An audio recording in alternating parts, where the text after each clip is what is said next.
Hello, everyone. A very warm welcome to each one of you to the regional semi finale of the Ultimate Pitch Season 9. I'm Meenal Singh Jail, and I'll be your host for today. It has been more than a month since we launched TUP 9.0 Be the Now across the country. It was a call out to the young minds to channel their entrepreneurial zeal and spirit of innovation.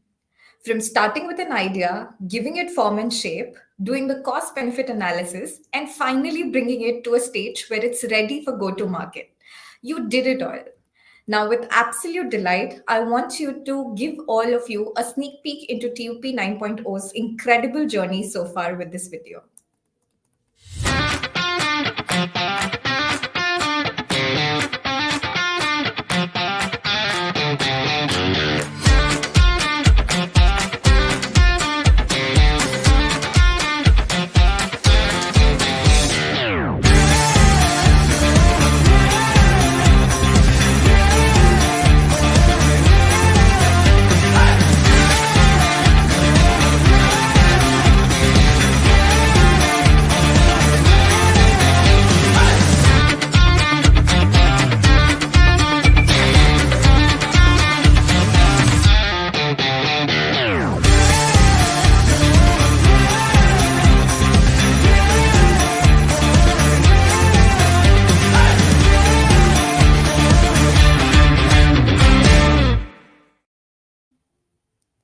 We received an overwhelming response with over 19,000 registrations and more than 1,500 idea submissions from across campuses. With this, I would like to congratulate the top 26 teams who made it to the regional semi finale. Can we have the video, please?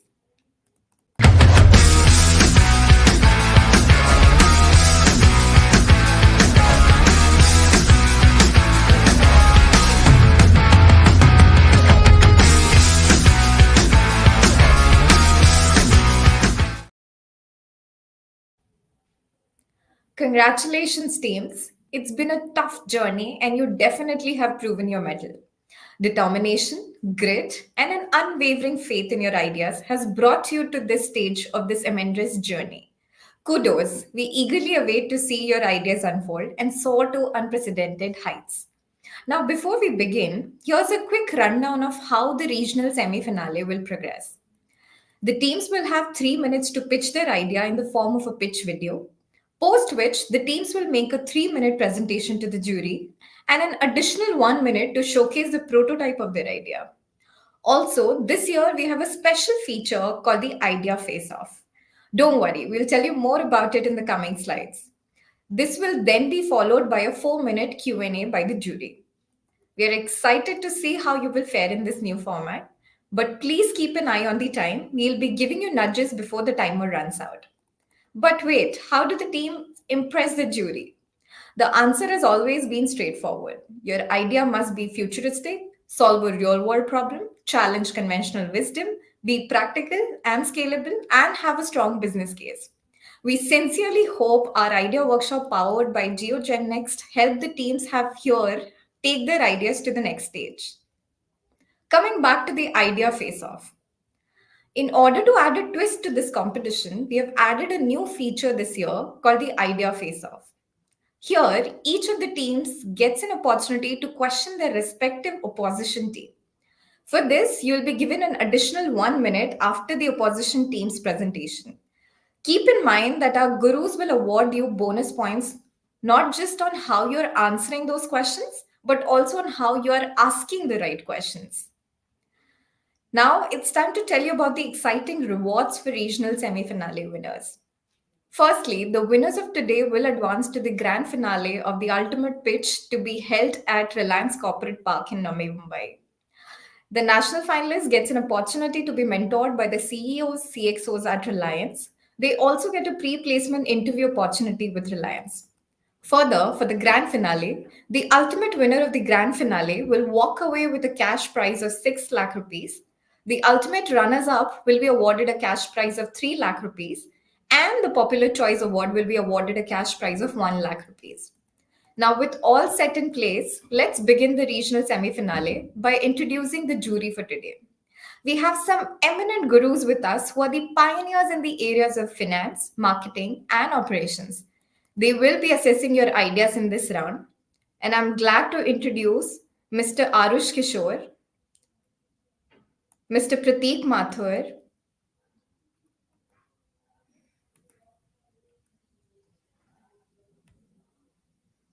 and Mr. Abhishek Puranik. Now we have a question for the jury. What is that one thing that you're looking forward to in the regional semi-finale today? Let me begin with that. Okay, let me go first. Hi, everyone. Okay. Um, well, I am looking for ideas which are focused on sustainability, which are focused on society as well as environment. Uh, let me take that forward as in our chairman often says what's good for India is good for Reliance, and he also says what got us here will not get us there. So one is looking for quality of ideas, implementability, and scalability.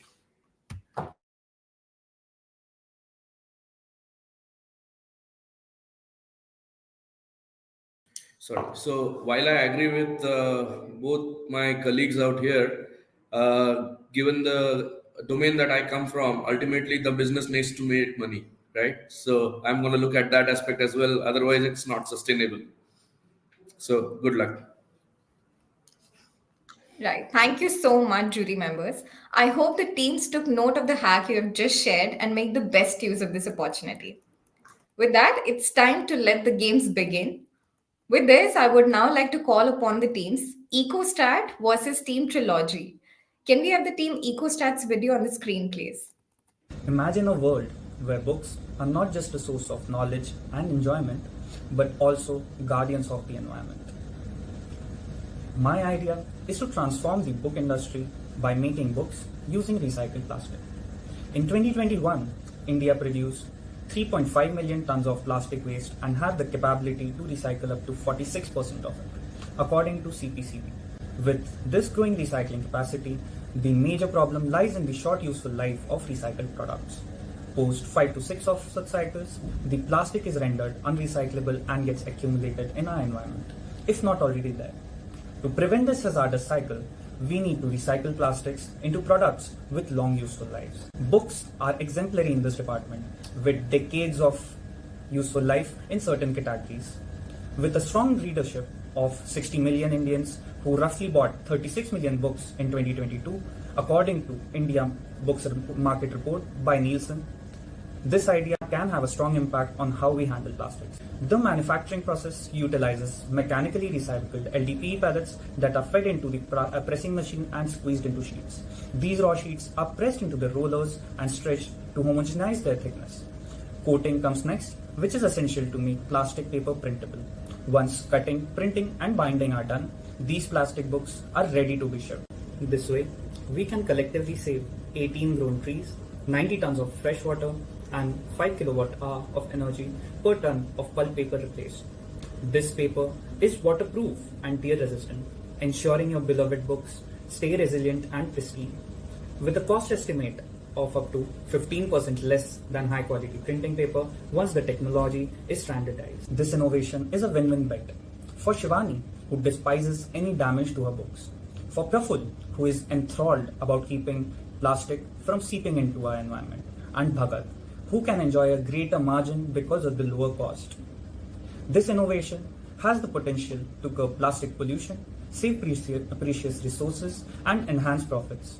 With the total addressable market for printed books in India valued at 384 billion rupees and projected to grow at a CAGR of 4.28% till 2027 through Statista, this venture makes a lot of economic sense. We can aim to introduce and scale up this new format of books with the goal of satisfying 10 to 20% of sales volume in target categories through recycled paper by 2027. Books, especially in academic fiction and non-fiction categories, are products with long useful lives. This makes up over a quarter of domestically sold books. Join me in stocking our bookshelves with books made from salvaged plastic instead of dead trees, a small change that can make a monumental impact on our world. Thank you.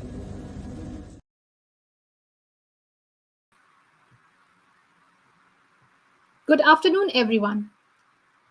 Today, we are thrilled to present you a groundbreaking innovation that not only transforms the way we think about paper, but also pioneers a sustainable future for our planet. We introduce to you the EcoBind innovation with our revolutionary products, the paper making machine Polypage Pro and EcoCraft Pro. In a world where change is the only constant, our vision is truly futuristic. We are on a mission to usher in the eco revolution by replacing traditional pulp based paper with an innovative plastic derived alternative. As we embrace our future, we are transforming the narrative of paper production while using real time analytics for continuous improvement, unleashing the potential of smart paper making. Let's face alarming realities together. Annually, over 4 billion trees are cut down for paper production globally. Traditional paper manufacturing consumes approximately 26,000 liters of water per ton of paper, contributing to deforestation and environmental degradation. Our solution addresses these challenges heads on. We offer a low cost, sustainable alternative that utilizes plastic waste, thereby reducing the need for tree felling and decreasing water consumption. We are also challenging the conventional wisdom on multiple fronts. Firstly, we challenge the long standing belief that paper must be pulp based. Secondly, our incorporation of real time analytics in paper production challenges the traditional slow paced manufacturing processes, bringing efficiency and adaptability to an industry historically resistant to change. Let's introduce our business approach. Our major revenue is through selling paper making machines and operating licenses.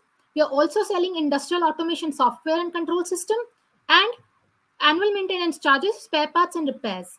And our initial customers shall be eco conscious paper makers aiming to reduce carbon footprint, cost efficient paper manufacturers, and printing facilities trying for backward integration.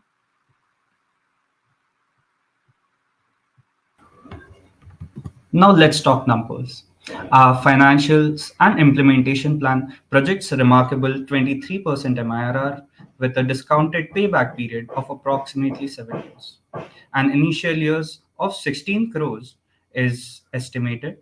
This initial investment is strategically allocated across research, development of the minimum viable product, and machinery ideation. With recruitment of top tier scientists from all over the world, we'd be able to have a phase 2 pilot with possibly Network 18 as our partner within the Reliance group to validate and prototype our machinery and paper making process with necessary modifications for making the customer ready product. As we enter phase 3, the sale of our proprietary machinery will be a major revenue stream targeting both domestic and international publishers. We also address 7 SDG goals, ranging from addressing existing climate change conditions to moving to a more sustainable future for coming generations. This business is positioned within the bookmaking part of the publishing business, with our primary customers being paper manufacturers. This blueprint, can we move on to the next slide? Yeah, thank you. This business is positioned, sorry, this blueprint highlights the components of machinery that we will sell to our customers. The first 4 steps are unique to this process, while the later steps are already operational in paper mills. This makes our offering integratable with existing technology.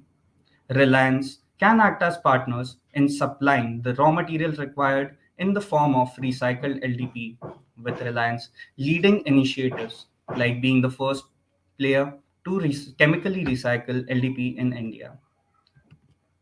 That's our pitch. Thank you.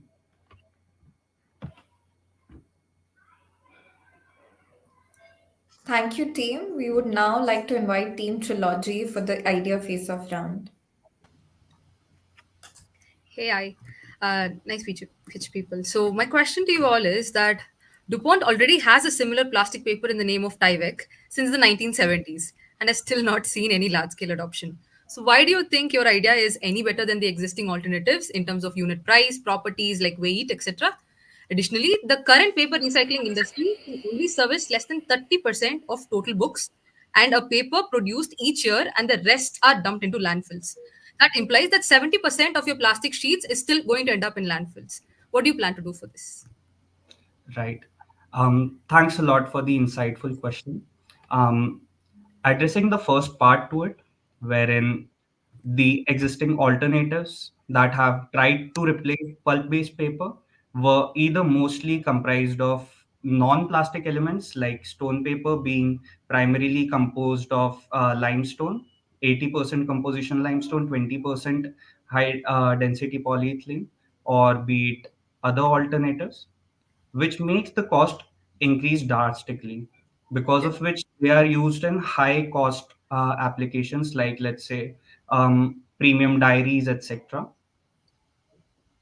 Wherein But our paper stands out is we mostly have based on low density polyethylene, which will be the entire composition of this paper.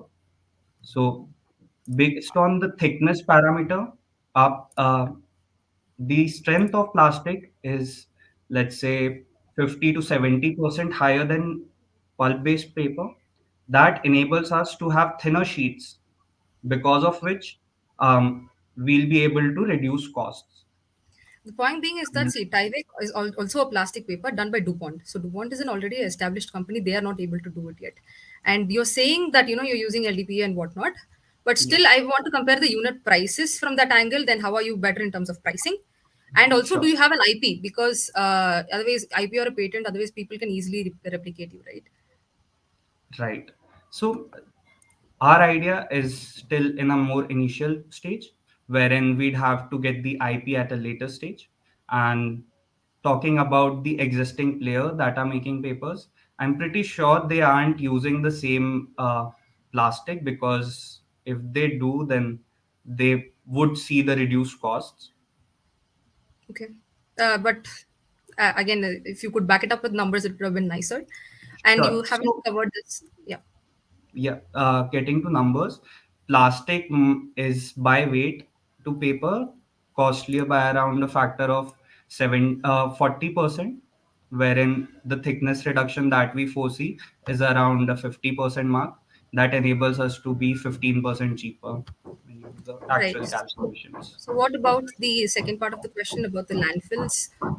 Because yeah, 70% is of paper itself is paper of books itself is going to end up in landfills because we don't have the capacity to recycle the existing paper. So now, if your plastics end up in landfills, isn't it even more problematic? Isn't it counterintuitive to your own solution? Right. So coming back to it, the initial part where we focus on specifically academic books, academic fiction and non-fiction books. So these are books that have extremely long lifespans, let's say even decades or Okay. so, which is incremental to the already to other uses of plastics. That's maybe, let's say, a day or two in the form of a poly bag. So this enables us to keep plastic in a safer location in, let's say, a bookshelf, Yep. than it being in the landfills. Yeah. Point being is that at the end it will still end up. Okay. Cool. Cool. Thank you, guys. We'll now begin with the jury Q&A.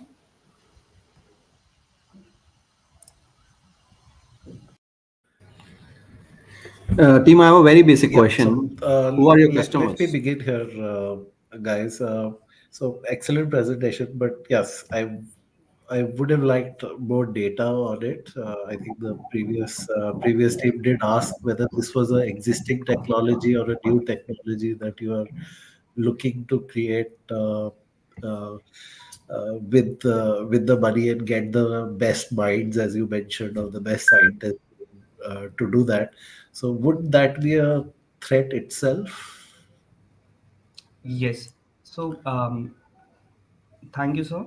So as to the first part of that question, it is under research. The paper that will be based out of recycled LDP is currently under research with a couple of research papers on it from major scientists in Bangalore. Um, where we come in is we fast forward that research into the machine making process, and then industrialize it.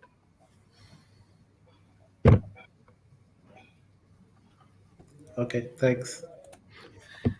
Team, great presentation. A very basic question. Who are your target customers? Our target customers are the paper manufacturers. And what is your go to market strategy for that? How are you Our going to reach out to go-to-market them? strategy would be, yeah, sure. You were saying? Go on. Please go on. Right. So we had calculations for these paper manufacturers, what would be their return on an investment in such a machine, right? And we came up with a figure of 17% for that. So that was our reasoning for not making this paper ourselves, because the machine making had a return of 23% compared to a 17% return for the paper manufacturer. So that was our reasoning to decide on selling these machines, and that will be essentially be the business case for the paper manufacturers, the extra returns that these cost savings would bring them. Okay. And one last question. What kind of top line are you expecting in next 3 to 5 years? Right. So we have attributed 1.5 years to the initial research to fine tuning the machinery that would be required. The After that, 6 to 7 months would be required for the initial pilot run, and after that we'd be able to, let's say, have 3 years of business till the 5 year mark, as you said. Within that, we would be able to make around 50% of our initial investment just on revenue numbers, not accounting for the operational expenses in that Understood. time frame. Okay.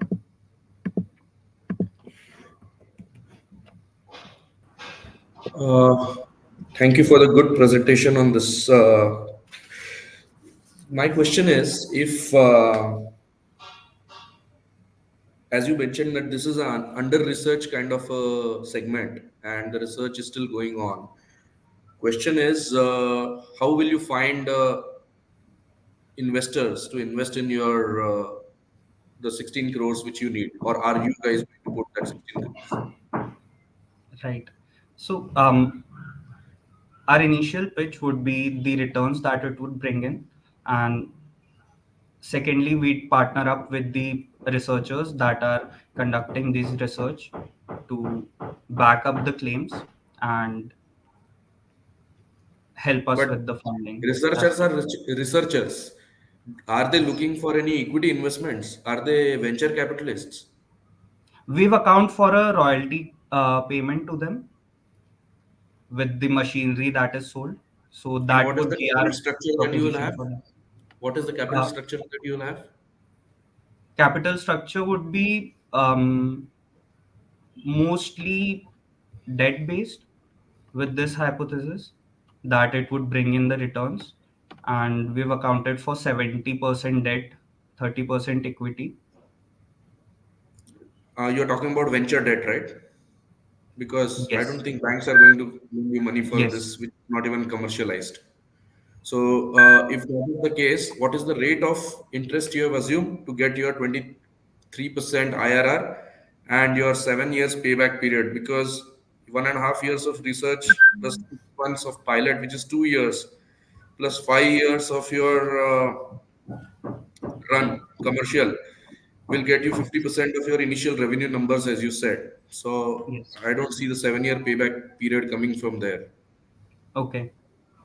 So And the interest rate that we assumed here was 10%, not a low number like 7 or 8%. That would be, let's say, doable for a more developed venture. We took 10% to be a more realistic interest rate that we might need to pay for this business. all right, just a thought, guys. You need to think on this a little more because today a AAA company borrows at 8.5%, right? 6 and 7% days are gone. So No, we are taking 10% just to. so 10%, so 10% for a company on a new technology is extremely aggressive. That's what I'm trying to tell you. But Okay. Thank you. Thanks for the feedback. Do you have a broad breakup of the 16 crore initial investment? And what phase does it cover? Yes.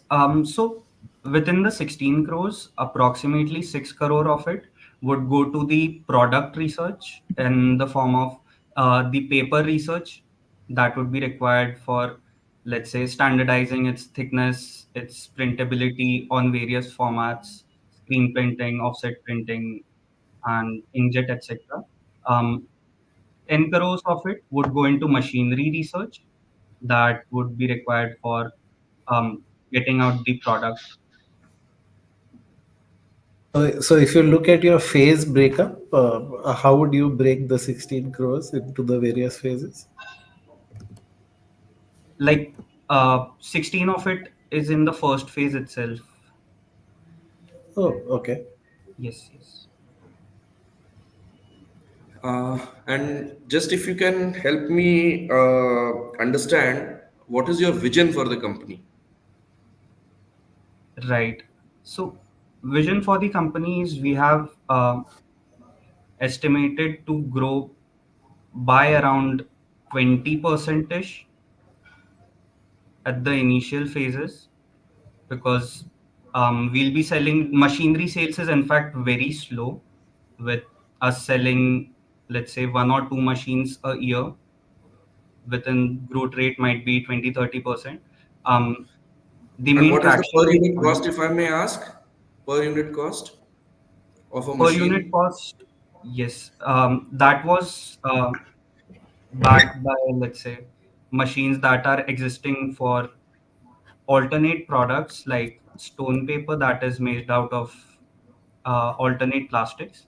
Machinery cost was estimated to be around 20 lakhs per So 20 machine. lakhs per machine.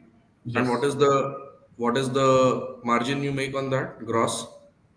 We are making a very high margin on that, because machinery sales is a sector wherein high margins are expected, and we are selling it at around 45 lakhs, targeting to sell it at that price point. So you are saying that you will generate a gross margin of roughly 60 to 70%. Yes. Are there any competitors in this field? Or you are the first one to come up with that idea? In India, we'd be the first, whereas, let's say, if we account for other substitutes, like I highlighted, to be stone paper, China is a major manufacturer with 4 to 5 main companies manufacturing that sort of paper, which is mostly used in making luxury diaries that are priced at around 1,000 rupees mark. I think one feedback from my side on the presentation is, I think Arish also mentioned that the numbers are missing. I think I would love to see the financial plan, a proper financial plan. Right? I can see some numbers, but I don't get a flavor of how the business is going to grow in next 5 years. What will be the top line? What will be the top bottom line? What are the kind of cost you plan to incur? I think that detailing is missing in this plan. Got it. Got it. Actually, we thought of keeping just the end numbers here and calculating the rest on the back end. But yeah, if you'd allow me to share that Excel as well, that would be Yeah, it's fine. okay. That's okay. The feedback is on the presentation, not on the working. I'm sure you have worked the numbers in the backend. Understood. Understood. A point taken.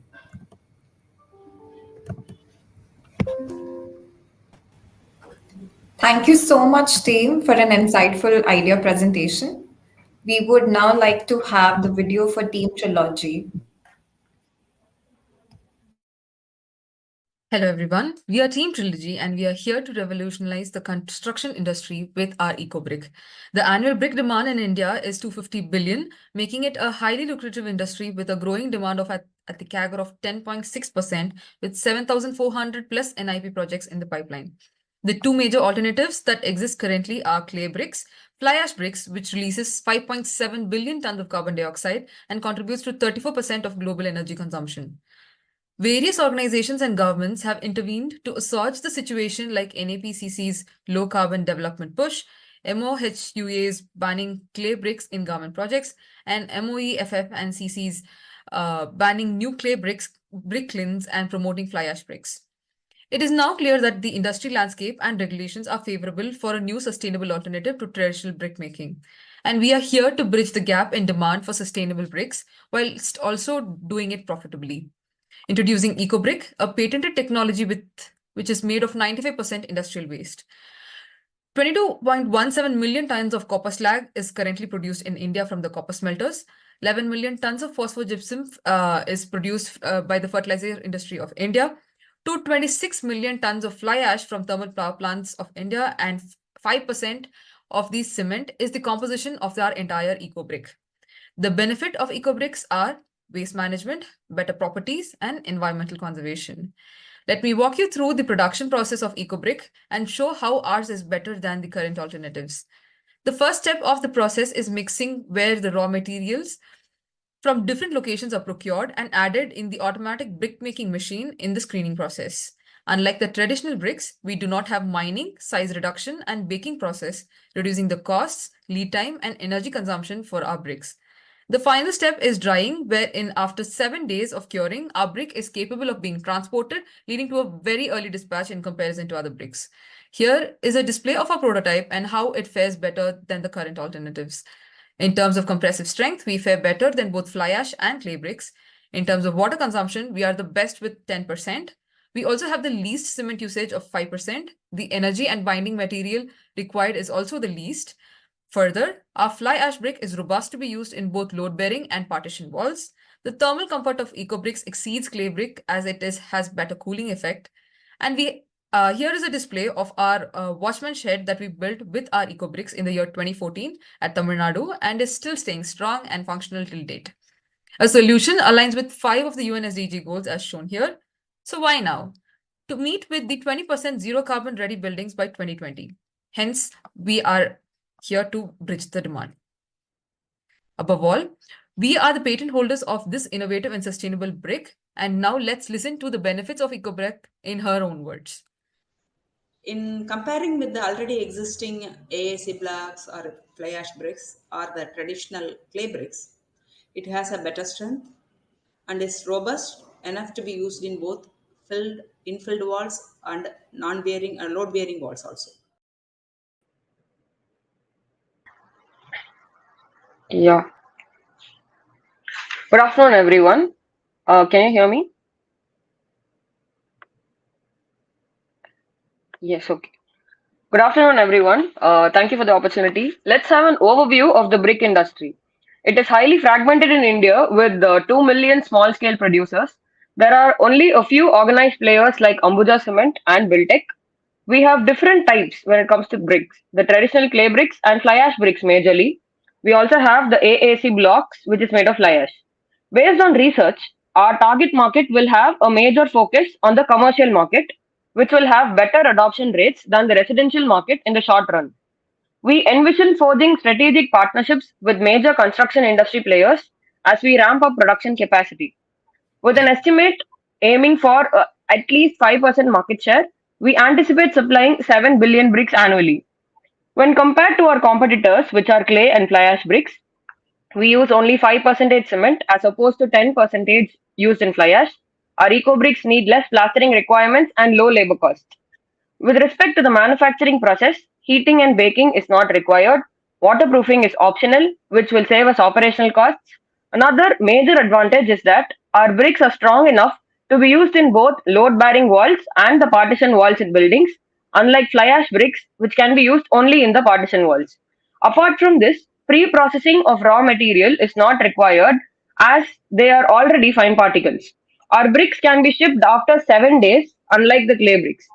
As for properties, it has less moisture retention, has optimal thermal properties, and is the cheapest among alternatives. We have a 5-year plan in 3 phases. Our ideal locations for material sourcing are states housing copper refineries, fertilizer plants, and thermal facilities. This will reduce the logistics costs. We have also taken into account the demand in this industry in the vicinity. In phase 1, we'll be putting up plants in Madhya Pradesh and Andhra Pradesh. In phase 2, we'll be moving to Maharashtra. In phase 3, we'll widen the range to Uttar Pradesh. The respective number of machines, their production per day, and demand to be fulfilled are mentioned for each phase respectively. Furthermore, we can incorporate other metallic slags as an equivalent raw material to copper slag. This will ensure that our business is expandable to additional territories in the long run. With respect to financials, for capex, we have taken into account the cost of machines and the other overhead costs. For opex, we have taken into account the cost of cement, fly ash, transportation, electricity, human resources, and land. The industrial waste is basically free. We have not taken royalty into account as we already have the patent with us. Overall, we can see profits from 18 crores to 135 crores by year 5. This business model is scalable to rupees 5,500 plus crores as we can expand to other metallic ores like iron slag. This has been calculated with a selling price of rupees 5.5 rupees for our eco brick, which is lesser than the price of traditional clay brick, which is 10 rupees, and fly ash bricks, which is 6.5 rupees. The prototype of EcoBricks, its respective tests, and the building built using the EcoBricks was shown in the video pitch. Thank you.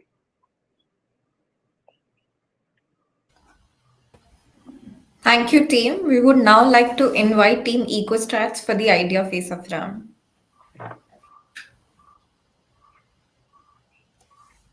You're on mute. EcoStrats, you're on mute. Yeah, so hi, great guys. So we would like to ask this question. Considering that industrial waste usually has alternate uses, for example, copper slag as abrasive for the metal treatment, fly ash as raw material for similar kind of bricks, and hence they have monetary value associated with it, which we found out to be around 1 by 6 of the cost of the cement of the raw material proposed in the pitch. However, you assume them to be at a lower cost.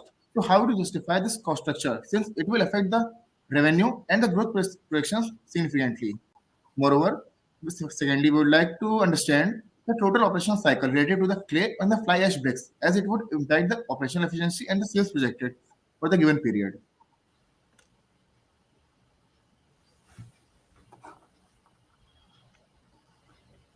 Yes. So, can I take it up?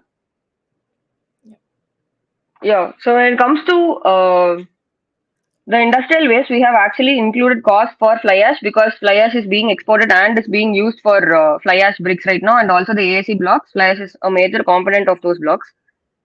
We use lesser amount of fly ash in our bricks, and we have also taken the amount of even our demand is based on the residual fly ash which is left after usage post usage for the other industries. And with respect to what was the second question with respect to the process, right? Uh, process of manufacturing conventional clay bricks and the fly ash bricks, right? Yeah. That's the secret. Yes. So, with respect to process, we have lots of benefits. So, when it comes to the entire manufacturing process, you have the pre-processing requirement, which is not required for us because all the particles we use here are fine particles as such and can be directly supplied to the automated brick making machine we use. And also, in the process, we have the baking process, which is required for other bricks, which is not required for our eco bricks. So that will save us more time. And also, when it comes to shipping and logistics, we can ship our bricks right after 7 days of drying, but other bricks can be shipped only after 28 days. So our bricks can be shipped right after 7 days, which will give us more lead time when it comes to the construction industry. And Shikhar, to add on to your point of the life you talked about, right? Like how it is operationally flexible when compared to the clay bricks and fly ash. So if we talk about the numbers, we also have the all the results in hand. Like for example, the compressive strength, it is like around 7.2 Newton per mm square when compared to the fly ash brick, which is like around 5 Newton per mm square. Also, our tensile strength proves to be way better than the existing fly ash brick, which is like 1 Newton per mm square. So we have all these tests also, which proves that our a product is way better than the existing competition, and it No, can but no survive. Yeah.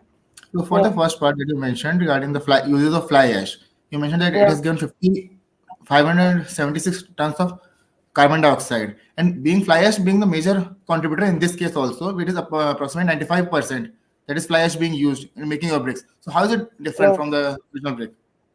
It's not Because you have considered that correct. cost only in that So, case. Shikha, to correct it, to talk about the composition, so we are not using 95% of fly ash. If you see, AAC blocks is the one who use the major amount of fly ash, but our product uses around 30% of fly ash, which will be compensated by the copper slag as well, around 30%, and then the gypsum, which will be the coating material for us, along with cement. Yeah, just to add on to it, Shikhar, when you saw the slide, I guess you were confused with the 95% industrial waste. So the industrial Yes. waste comprises of all the other raw materials as well, apart from fly ash as well. That's So whose fly cost ash has not been requirement included in is your not as high. structure. Yes, we did not include it Yes. because it is patented and we didn't want to include it without the rights. I mean, asking the patent owners. He said it's not required to, give the actual percentages to them. That's it. We have the Yeah. paper. We have also have the patent, so I think that's okay. And Okay. she gave you the approx numbers also. Yes. Yeah. Thanks for clarifying that. Thank you so much, team. Thank you, EcoStrat, for the questions. We'll now begin with the jury Q&A. Great question, team. Great presentation, team, and very well structured. Just for my information, are these bricks heavier than the other two that you have mentioned, or Okay. four that you? If you go to the next slide, I see that the 5-year plan talk about the 3 phases and the 4 states. Yeah. Uh, I see that you are targeting 5% market share. What is the contribution of these 4 states in the overall demand? And those 5% is long term, which is like at the end of 5 years or even longer. So I want to understand the contribution of these 4 states from the demand perspective first. Uh, Firstly, Arush had a question. I will address that, and maybe next we'll go to Prateek. Mr. Arush, what you asked about the weight comparison, right? So the traditional alternatives have about 2.9 to 3 kgs, the clay bricks and so on, which is ours also has a very similar composition in terms of weight, and hence it is comparable to the existing one. It can be absolutely replaceable with the existing alternatives. Okay, thank you. Thank you. Prateek, Mr. Prateek's question, can Ralph or Niranjan take it up? Yeah. Naranjan? Yeah. So in the when we said we wanted to capture 5% market share, that is in the long run. As we see, like brick is kind of a commodity product in the manufacturing industry, right? So there will not, if an innovation comes, it will maybe shake things a bit, but then there will be a steady state. So in the long run, we hope to achieve 5% of the total market share. And in terms of the demand that we are seeing here, so just to give you uh, a quick idea about the demand that is totally present here. I'm just pulling up the numbers. Mm-hmm.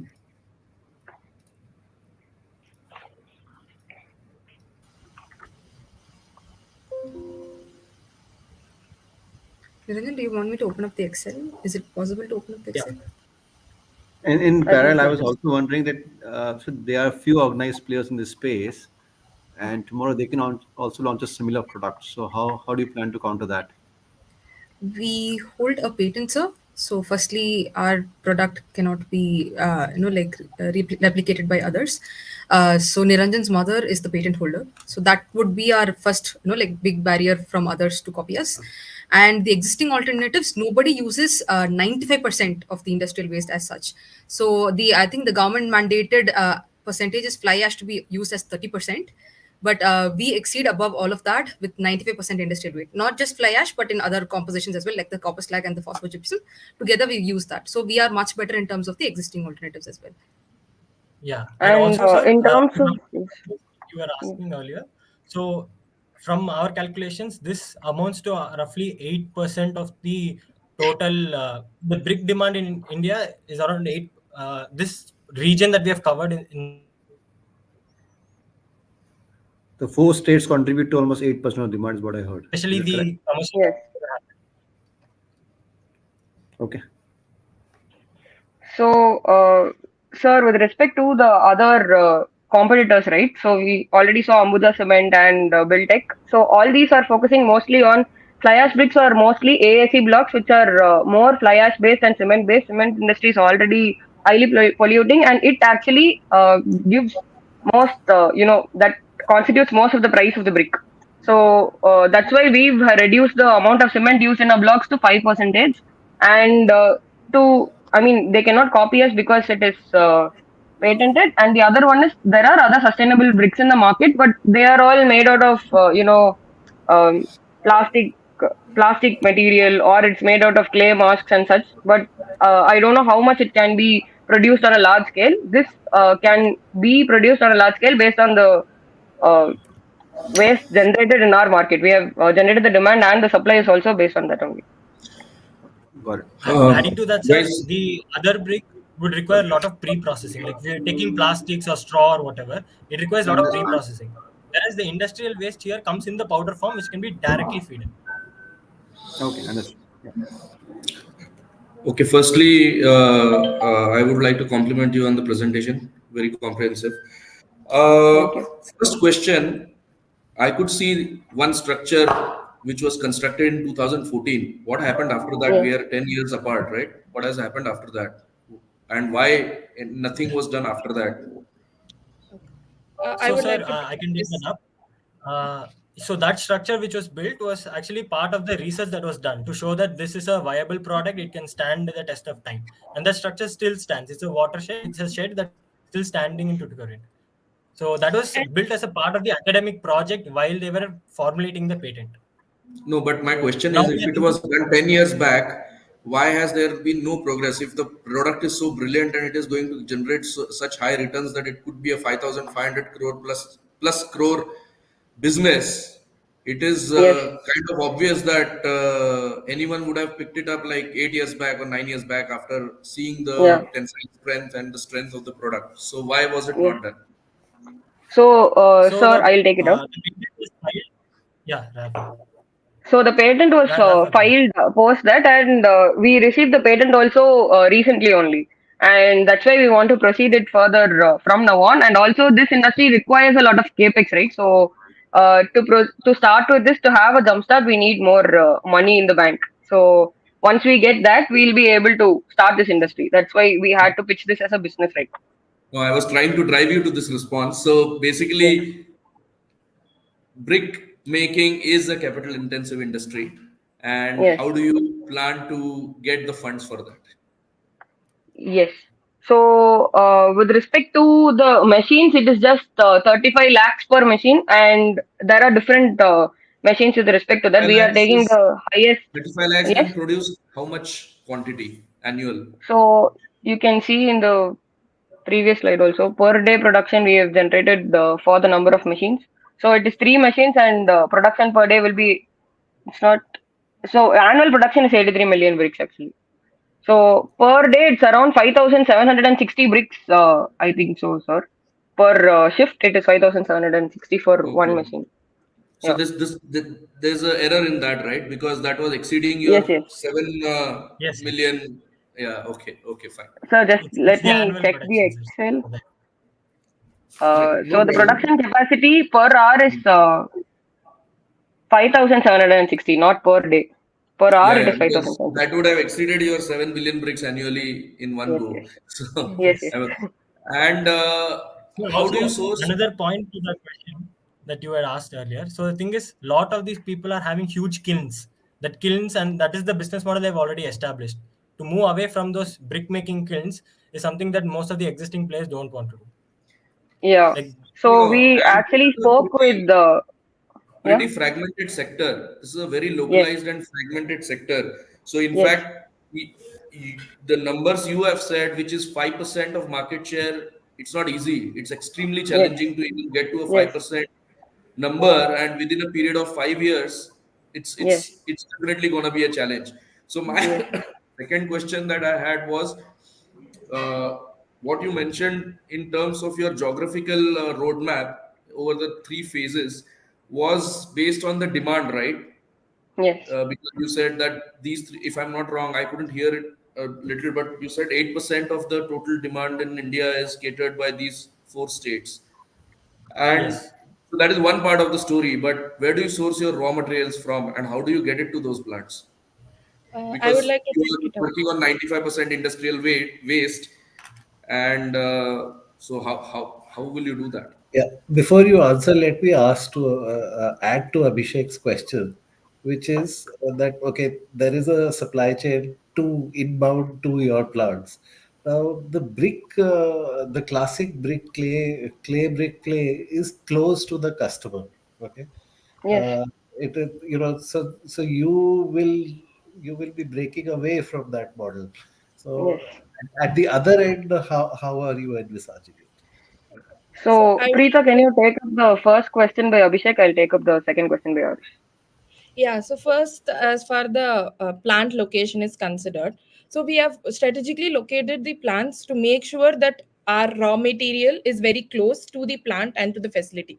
Because as the last point of Arush also told, the brick should be very close to the end customer as well. So our criteria and consideration was our plant should be close to both the raw material sourcing as well as the end customer. So that's why we actually chose Madhya Pradesh and Andhra Pradesh as our key pilot regions, because this is where we had the biggest combination of the copper refineries, fertilizers, and thermal plants like Brilla Copper. So we had all these big manufacturers who are able to give these copper slags, because it is also one of their industrial ways. And if we are able to procure and make it, it would have been in a better position.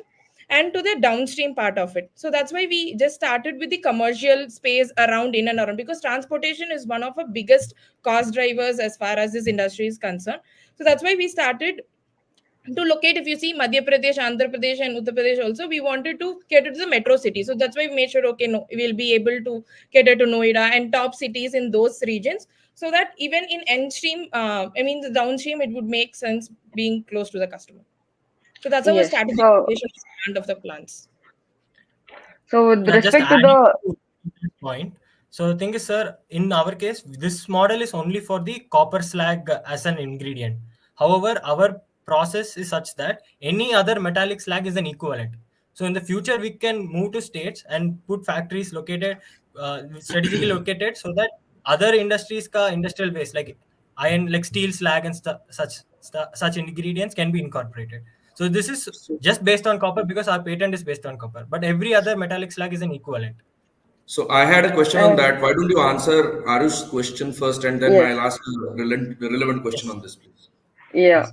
So, sir, we really do understand that people are really close to the clay bricks, when it comes to constructing their houses. That's why we did not focus on the residential sector. We focused more on the commercial sector. We arrived at this after speaking to construction industries which take up government projects and private projects for even Reliance and other big like ISRO and industries like that. So, the owner, he responded that people will have more and we also spoke to residential builders. So residential builders were like they have this constraint of bringing in fly ash brick recently. So somehow because of the regulation they are pushing in the fly ash bricks, but still people are more connected to the clay bricks. So this 30 percentage of fly ash bricks which they have to include, they are using it somehow in the residential uh, houses. So in the future this will uh, I mean, our brick will come into play when we have to use another alternative. And in the commercial sector, the owner was actually ready to even take up our bricks, put up a prototype, and even check and proceed later. We told we already have the tests, and he said yes, we can. When it comes to public players, it is not possible because they ask for the specific material and they ask for the requirements as such. They give the constraints like it should be a clay brick or it should be a fly ash brick with so and so compressive strength and such. But when it comes to private players, we can actually speak with the big industry players there. I mean the leading people there, and they can actually push into using these bricks. So once these have been used and once they are sustainable, once they see it is actually sustainable, then people will take it up more. And also our cost is less, so it is very useful when it comes to large construction projects. Uh, yeah. So coming back to my question, what are the margins that you have assumed for this kind of a sector? More. Margins as such for per brick, is it, sir? I'm not able to. Yeah, I mean annual Okay. margins. Or you can tell me per cost of the brick that you have assumed, and how does it place alongside the other alternatives which are available? Okay. Sir, So the yes. Okay. I like to start it up. So, sir, Okay. we just initially did the break-even analysis to understand like what will be the minimum selling price that we can quote. So that came out to be around like 3.5 to 4 rupees. And then when we compared it against the existing alternatives and their pricing strategy, see, we benchmarked it around 5.5 per brick. And your traditional clay bricks and the other fly ash and the other alternatives, where do they sell? What price point? So we've already Uh, mentioned it on the slide, sir. It's rupees 10 for a clay brick and rupees It's not very 6.5 easily visible. Okay, it's on the visible. third slide in the right bottom. Okay. Okay. So it's rupees 10 Now, per clay brick, rupees 6.5 per fly ash brick. Yes. correct. So, Yes. and your profit is what? 18 lakhs or so, 18 crores is the Yeah. profit yeah. in Yeah. the first year. Yeah. Okay, on a revenue of 45-ish. Is that Yes. right? Yes, sir. Yes. Correct. That's about 36% margin. Um, okay. See, Sir, if you because see our price per brick is also around 3.5 to 4 rupees. That would depend on the transportation cost. We have factored them into it, and it's coming around 3.5 to 4 per brick. So when it comes to transporting to the site, like on-site construction, it seems the construction people actually take the logistics costs along. So this will be logistics will be extra as usual with the other bricks. It'll when you it'll are be passed down to when you are coming up with a new business, there's a lot of giveaways which you will have to do to set up that business, right? Yes. So Yes. may not be a right assumption to go with, and 36% on margin looks like I want to put in money right now, right? So there's some Yeah. numbers which you will have to definitely work on this. Yeah. And I think what is the most important consideration in my view here is that you are relying heavily on the copper slag, and Mhm. the mining, or rather the metal cost goes through a lot of cycles, right? And those cycles can really disrupt and eat into your, I mean, they can drive you out of the business.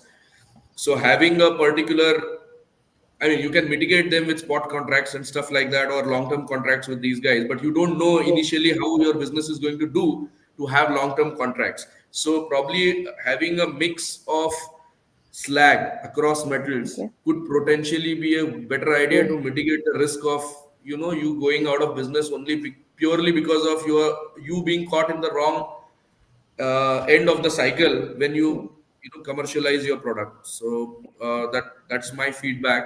But thank you for the presentation. Yes. Yes, sir. We'll incorporate that Let me into the just further. yeah, let me just throw an idea at you. If you're sure about Okay. your figures, all you need is a a contract with a lag, and you can raise debt against it. Why go for expensive equity at all? You know? So Okay. so that is also some a parallel thing that you can look at if you're sure about your figures. Yes. Yes. We'll think But about as it. you had mentioned Yes. earlier, that initially we would have to go with heavy discounting to get in the market, and then maybe we can push the prices a little bit. So that is something we have not incorporated. We just went with our final product. What would be the margin that we would ideally have in the long run, and we've put the financials. We will incorporate that for the further rounds. Thank you. Thank you very much.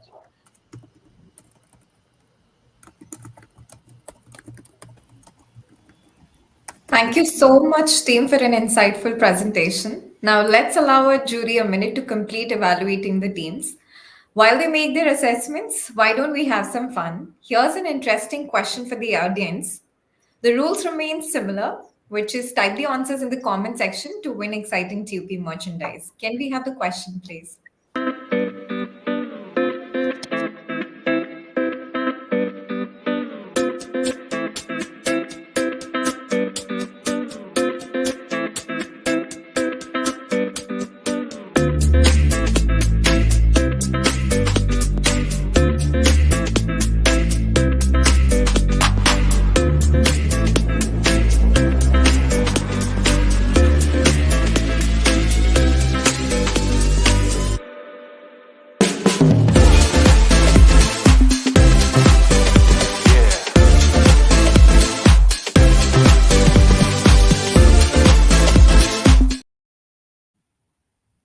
All right, so we have a winner here, Isha Mahmood. You've guessed it right. Please reach out to us on our social media handles or write it to us at support@unstop.com. Moving on, we are now ready for our next teams. I'd now like to call upon the teams TUP Innovators versus Team Renegades. Can we first have Team TUP Innovators pitch video played on screen, please? Hi, my name is Omkar. I guess every one of you has read this news coming from Bangalore that has found heavy metals in vegetables and fruits. And we all know the harmful effects of pesticides on the person who is consuming such fruits and vegetables and the person who is spraying them. Now, in India, despite technological advantages and newer methodologies like drones available, there is not seen much adoption, and there is still a struggle to transition from these to widespread adoption. And if you could see the current landscape over here, marginal and small farmers are largest in India, unlike the West. So here we can see that most of the farmland is owned by the cooperatives and banks. Going forward, the farmer is not interested in buying such equipment and technologies, while the government, cooperative societies, and private organizations are interested. And if you could see, this are the local competition of drone manufacturers, but they are all finding it difficult to, deploy such solutions to the farmer. The reason being is the current landscape and the fertilizers and the amount of fertilizer that has been sprayed on the farm. So in order to tackle all this, if you could see, for a current farmer buying a drone, putting insurance, or putting his man hours in training and stuff, it's very difficult for him. While on the other side, what if I tell you, we have directly developed a solution that not only controls the drone, but also determines where to do the maximum spraying of the pesticide. So ours is a model where we have made a deep learning model which has trained on large plot lines of land, where it has scanned it using multispectral and LiDAR sensors, and using a normal RGB or your phone camera, it gives you the analytics of higher multispectral and LiDAR sensors. And this all process can be deployed on the cloud, which is scalable, and it controls the drone and operation. So it does a total automation process of the spraying. So if you could see the simple automation that it performs and what we have done using our technology. So what we are proposing over here is a drone intelligence and management software. So what is it? It does vegetation health analysis, it does soil mapping, crop rotation management, etc. It is using the sensors that are used for training of the deep learning model are multispectral sensors and LiDAR sensors. So what I'm seeing here you is the capability of a high 7 lakh sensor or a 13 lakh sensor is transferred to a RGB sensor or your normal phone camera. So your phone camera can give you an analytics of based off 7 lakh cameras, which gives you different band information. And if you know basic GIS, different band information gives you what is the water content in the soil, how healthy is the plant, etc., etc. And such a solution helps us to deploy our software to a RGB camera, which can do analytics on a lower RGB camera or lower cost camera. So here, if you could see, we have done this training and testing where the RGB sensor, the RGB data is passed and vegetation is identified. Not only that, the quality of the vegetation and the quantity of vegetation index, that is the CO2 that is present, or the carbon calculations are also been done by this deep learning model. So what we have developed is a deep learning model, which has put on the cloud, which is scalable, which gives location intelligence. So what it does is the drone flies over the particular field, or you can normally scan the field with your cell phone, and it converts these images and gathers the geospatial location of that particular plot of land. On the cloud, it processes where the pesticide is required the most, and that location, the latitude and longitude, is recorded. After that, the drone goes and sprays on that particular patch, and that gives a sustainable ecosystem and a sustainable spraying.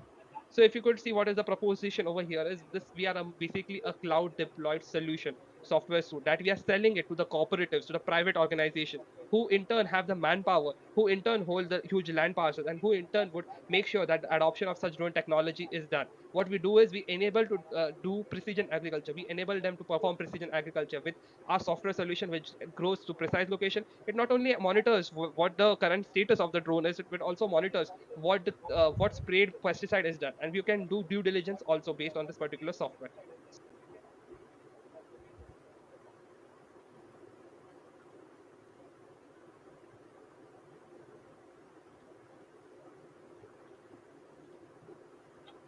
So, hi judges, hope I'm audible. Okay, so basically what I have done is, here you can see that this is the entire basically the DL model present over here. Let's do a thing. We'll just have some drone images downloaded from of a farmland, maybe from the images from the net. So let's select one particular image over here. I guess yeah. Um, one second. Yeah, this image works. Or wait, even this image would work. So what we'll do is just do a screenshot of this particular image, and this is saved, okay, in the screenshots.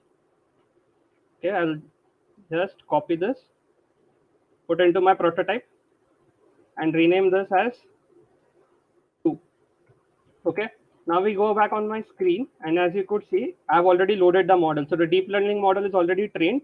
I have loaded the model. I have read the image. Now this is the characteristics of this image, that is 366 by 3. So I have to just change the dimension for that particular image, that is 366 by 732. And I have to just run this entire cell. So basically what here we are doing is the deep learning model is already trained and it is already finding agricultural patterns. Now, if you could see, the model has identified where the vegetation is present. Now, this is more, if you want a more finer vegetation output, you just change this parameters to 7.5 and this to 7.5, and you just run this,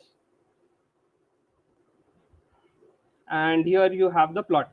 So if you could see, a refined vegetation plot comes. Similarly, if you could see over here, I have done with another image which was already preloaded. This is my particular input image that I had given to the deep learning model, and for that the deep learning model will generate its analytics over here. So this is the deep learning model generated image. So it is finding vegetation over here.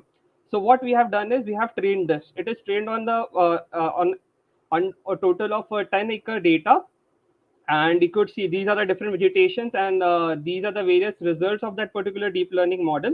And that's what the capability of this particular model is. It not only generates the RGB, but it also finds where the vegetation is present. Now what we do out of this vegetation present, if you could see in my Python over here, it gives you the coordinates where you have to spray the pesticides. All I have to do is go and patch this into a ground control system. I just open this, I just say write, and it is ready to play. So basically all I have to do now is just restart a mission. Okay, restart. Yeah. Okay. So if you could see, it would be directly performing that particular mission over here. Let me just zoom. Okay. So yeah, so here if you could see, the drone is performing its mission. So whatever points it found out that the vegetation was not clearer, it is performing the analysis. And this is for this particular image that we have already trained on. So basically this is what how the model looks like, and this is what the is the capability of the entire system. Now also this particular system in itself can be monitored from a drone asset management point of view. So this is the drone asset management system of it, right? So I'll just stop sharing and move to the presentation. So yeah, so basically as told here, currently the process is very manual, right? A drone is very manual. You have to take off. The person has to just fly around. With this particular system, it is totally automated, and all you have to do is just plug in the take the pictures, and you will have the drone to do the automated spraying operation. So if you could see, these are the results that the drone would give, and this is how it would be integrated to various systems and services of the of any allied provider. And going forward, this is what the moat of that particular deep learning model, that is, it is able to generate what is the carbon calculations in the tree. So it calculates the tree and what are the leaf points, and it does carbon calculations of that particular tree as well. And also it is the lease management dashboard that we provide. So this is a product that is an enterprise level product hosted on the cloud towards the private cooperative societies and entrepreneurs who want to do efficient drone spraying. Now the entire thing over here is efficiency, and that's what this particular deep learning model emphasizes on. And not only just that, it can also move forward to various different GIS and other allied applications.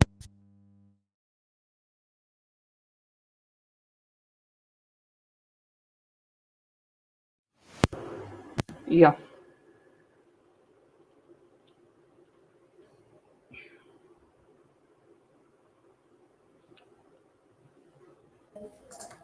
Thank you so much, Team TUP Innovators. We would now like to invite Team Renegade for the idea face off round.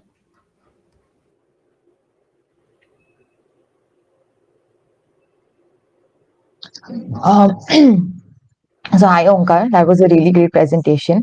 My question to you is that, as we know, India has a highly fragmented farming industry with many small, debt burdened farmers, and they have very inconsistent incomes. So, how can your solution realistically be adopted by the farmers who currently are paying the farm workers far less to manually spray pesticides? given that there are high costs of adopting a drone analytic system, and there's also limitations in recognizing diverse crops, dealing with poor weather, and as well as transmitting data in remote areas where there is limited electricity and internet access. Also, since your solution relies heavily on cloud and AI/ML technologies, there are pesticides also which has to be given as granules to the soil, which forms nearly 20 to 30% of farming, and that would still expose farmers and wouldn't solve the issue. Okay, so basically going with your first question regarding how the marginalized farmers are present. So India has marginalized farmers. So our solution is, based towards the enterprise level cooperative society. So what cooperative societies are? All these marginal farmers have the land parcel either related to or connected to a cooperative society. So this solution and the drone in itself is sold to the cooperative society, who then leases it. So not only we have a AI module into the place, we also have a lease management supply chain module also. So what it does, it we are the enabler for whom the cooperative societies, the private players, or an entrepreneur who wants to get into this. The other thing you said about the connectivity, may I tell you that all the drones today are 4G connected, and we have done operations in remote areas too. With the coming 5G, we will be able to provide such services. Regarding the person who is spraying such fertilizers and pesticides. So basically, there are seasons for pesticide spray. When the season occurs, these persons are in high demand. And basically, what happens in when you do farming is, when one particular farmland is sprayed with pesticides, this pest starts to jump to the other farmland. So that time the demand around a particular village rises quickly. So we can attract these demand clusters and give a solution accordingly. So that's where our analytics part of the business or the lease management part of the business comes into the play. While the tech part of the business helps us that minimum exposure is given to the person who is spraying. So drones enable this, and that's why even the government of India is promoting it. But because they know the harmful effects of the pesticide also, and they are making sure that these drones are, in coming 4 to 5 years, you will see drones spraying pesticides everywhere in the country. That is for sure. So it won't kill any. It is creating employment. It is creating rural entrepreneurship, and it is the ecosystem that we are enabling.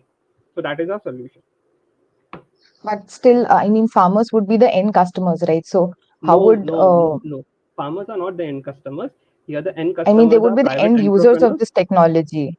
They would be the end users Farmers of are this the users technology. of So the they still have technology. to be May I affordability for them as well, So even if it's a we lease are not management selling it, system. ma'am. We are not selling it to the farmers. We are selling it to the private enterprises and cooperative societies. Cooperative societies have the manpower. Cooperative society have the money, and they can implement this. And they are implementing already with IFCO launching a.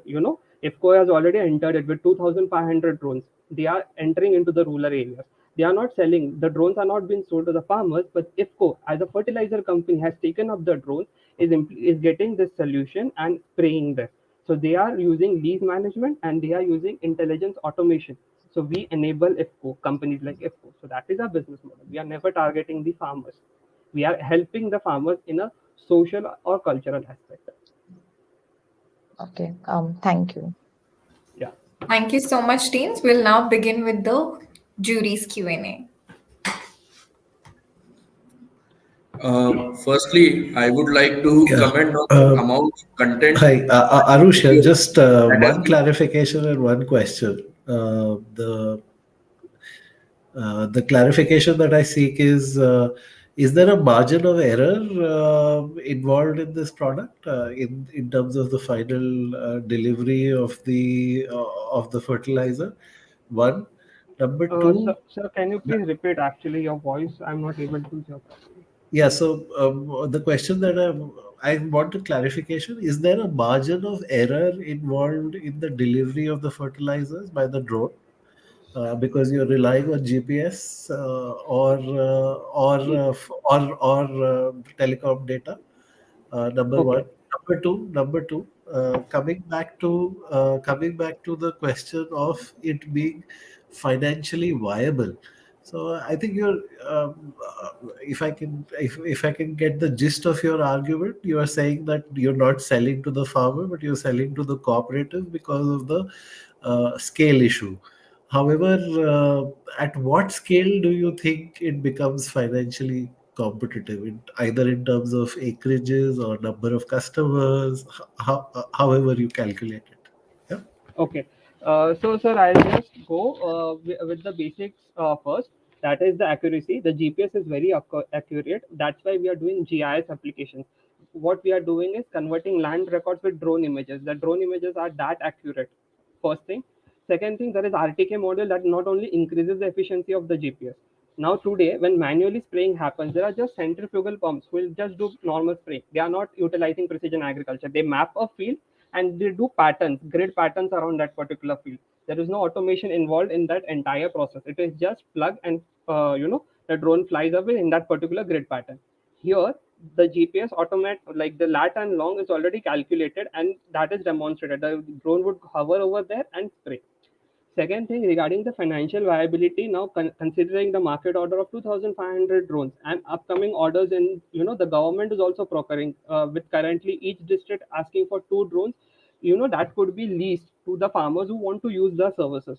Now, if you just consider 1,000 drones and what a normal today normal software that who are plugging into the drones, whatever the private drone players are there, and whoever is providing them the software, they are charging 1 lakh per license. So we have a huge opportunity at our hand. So just 1,000 drones creates the opportunity of 10. And again, this is a software product, so it can be scalable quickly and different aspects. And not just limited to spraying, it is also used in carbon calculations. So for example, if you have a JSW or Reliance and has a forest and they want to do they want to construct something, this images can not only determine what the vegetation quality is, it also calculates the carbon out of it. So that is the moat of this particular AI. If you see, so from the tree itself, it can calculate what is the volume or the carbon present of that particular tree. So all your ESG calculations, which are ground truth based, could be now done with the help of the drones. And not only just that, records and digital repository, all could be possible with such kind of an analytic solution. Yeah, but do you have a number, a specific number at which you become profitable in terms of acreage or number of customers? So basically, if you consider the currently this particular software what is developed is directly could be directly plugged today into a drone and it can do efficient farming. Now, if you optimize it, get a team into play, the overall cost would range around somewhere around 15 to 20 lakhs to set up the initial cost. And even if we get a target of 100 customers and we just charge, let's say we are entering into the market, we just charge 50,000 on trial basis also, we are generating money, sir, because the industry is following the trend and sooner or later regulations are also in our favor. And that 50,000 compares well with the manual operations? So operations are not at our stake is just giving the software. So at the end of the operations, the manpower is of the cooperative itself. We are just enabling them the software. Understood. Yeah, Omkar, I think the amount of data and the audio you have fit into this particular presentation is simply too large. I mean, at some point of time, I was like almost mutual fund investments are subject to market risk, right? So, so, so It is okay. a So, vast topic, so we have to explain everything. no, so I just wanted to take Arush's argument forward here. I'm absolutely not clear still in terms of what is the market potential that you have calculated. Yeah. What is the investment for you? How are you going to take Okay. it forward? And question three for me is that this is replicable. So how does it protect your business idea and how can it be even scalable? Yeah.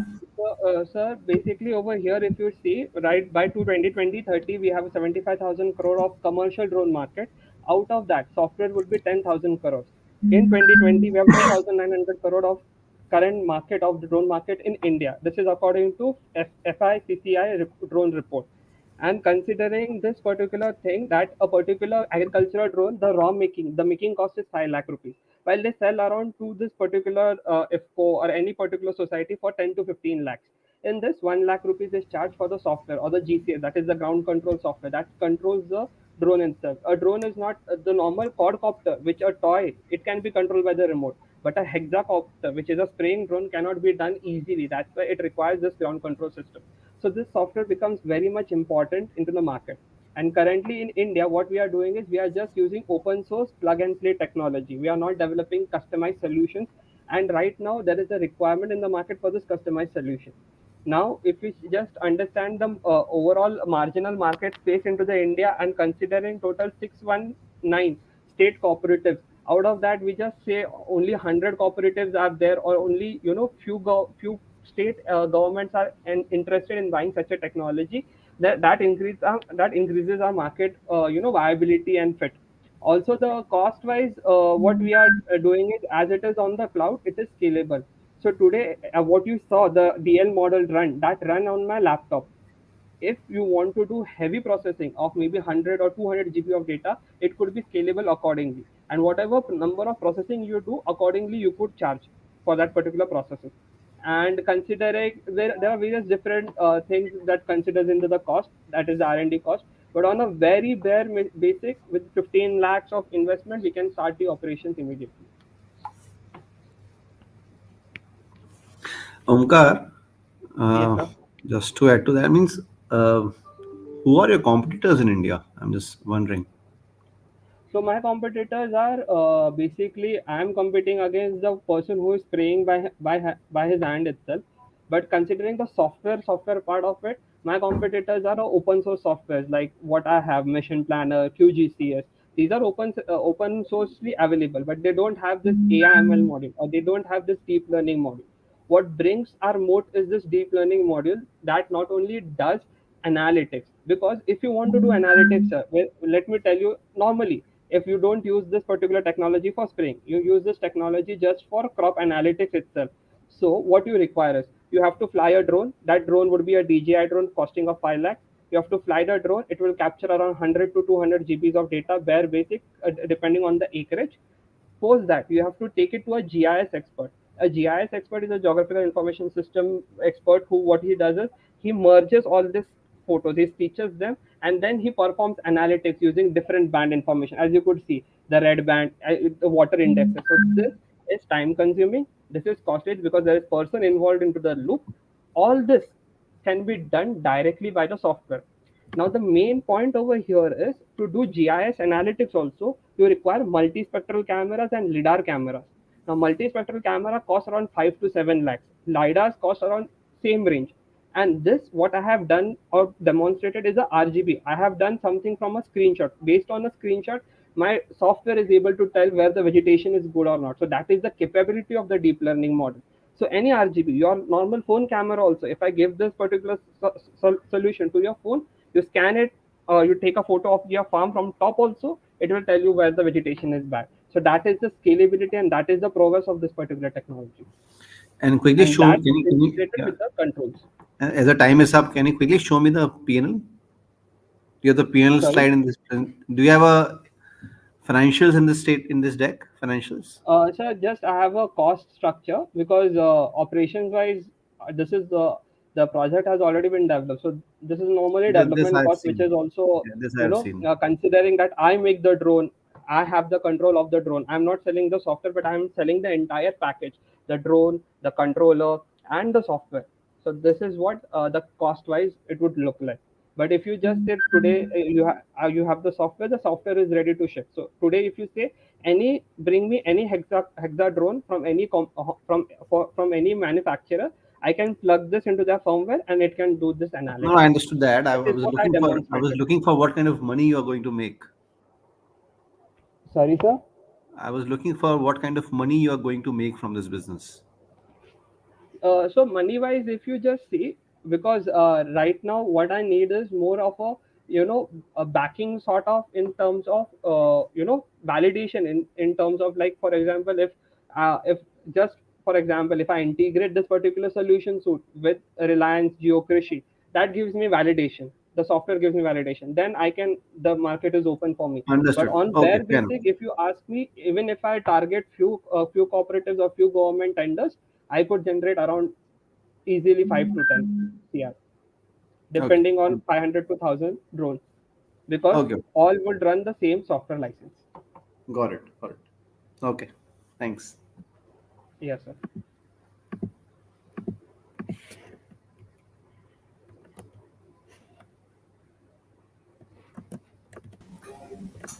Thank you so much, Team TUP Innovators, for your insightful presentation. We would now like to invite Team Renegades with their idea pitch.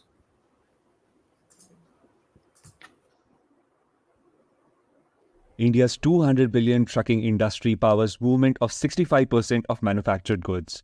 However, operational inefficiencies in the value chain of freight business create immense potential for innovation. Let us meet some key stakeholders to understand the need for an identified impactful solution. Ankit, a supply chain manager at an FMCG firm, faces huge losses from delayed shipments, causing products to disappear from shelves, and strained distributor relationships. He needs to ensure that every shipment has the extensive paperwork of 80 to 100 pages containing invoices, purchase orders, lorry receipts, and many more. Rajesh, the fleet operator with 25 trucks, struggles with 4 to 5 hours wasted per trip from extensive paperwork checks, hurting the revenue. Vijay, the meticulous truck driver, faces constant fatigue and productivity loss from paperwork delay at checkpoints. The RTO officer Sanjay grapples with manually verifying hundreds of documents daily at the checkpoint.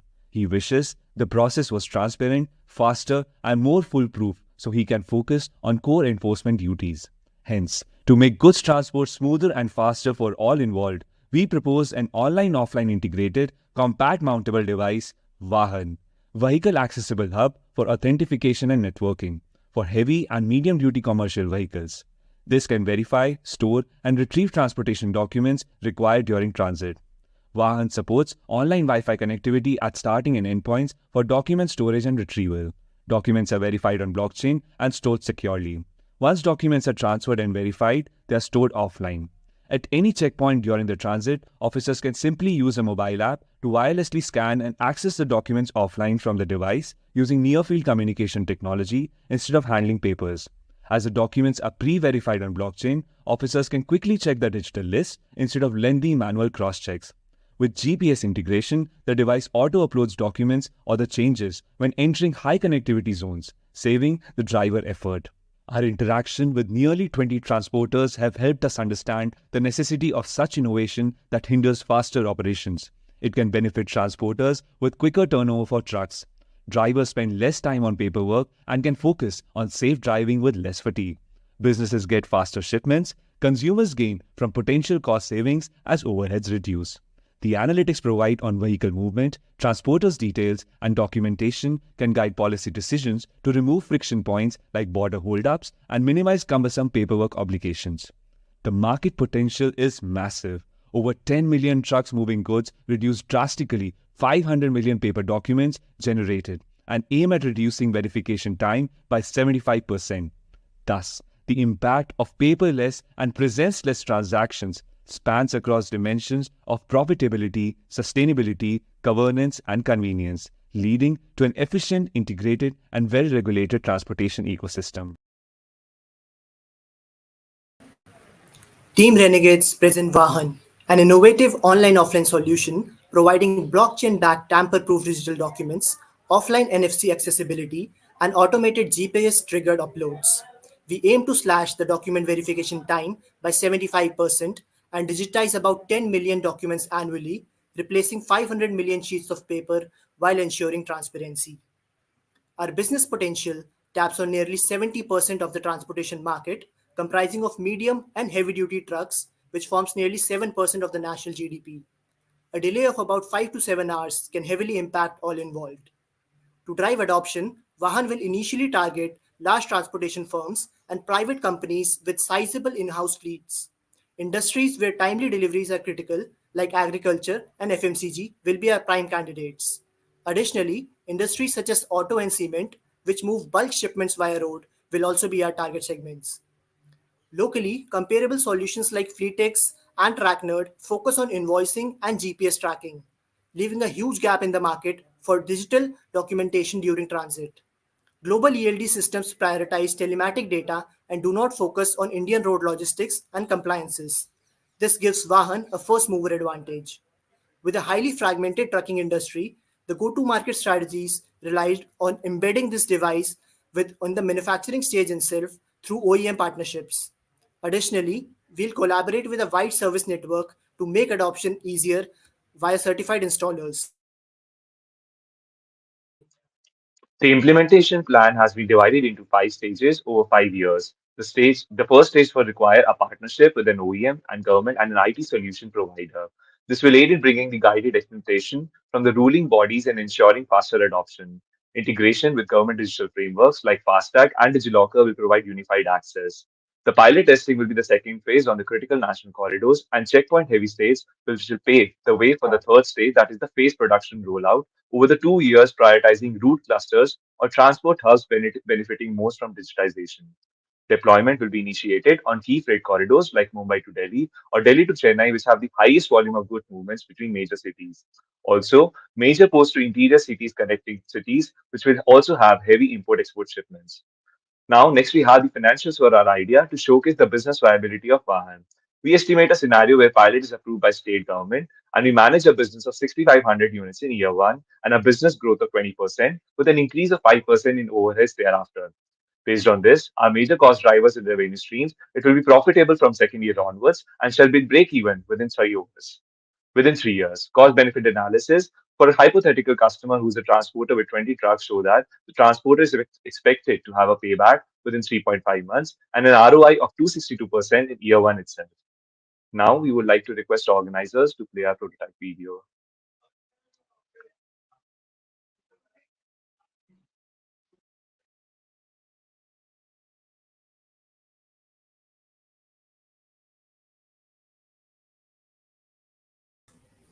Thank you, team. We would now like to invite Team TUP Innovator for the idea face-off round. Ma'am, our prototype video is still not played. Unstop team, can you please play the prototype video for them? Now allow us to walk you through Vahan's innovative prototyping. The external enclosure includes handy features like a reset module, USB charging, LED indicators, and GPS integration. Inside, it packs an ARM power processor, 1 to 2 GB RAM, 16 to 64 GB storage memory, modules of Wi-Fi, GPS and NFC, and a 6 hours power backup. The built-in TPM module enables cryptographic security to digitally sign the documents. At docking stations, the uploading interface of the PC or mobile identifies vehicles to upload the documents and verify paperwork via blockchain. For officers, the mobile app enables one-tap offline NFC document verification.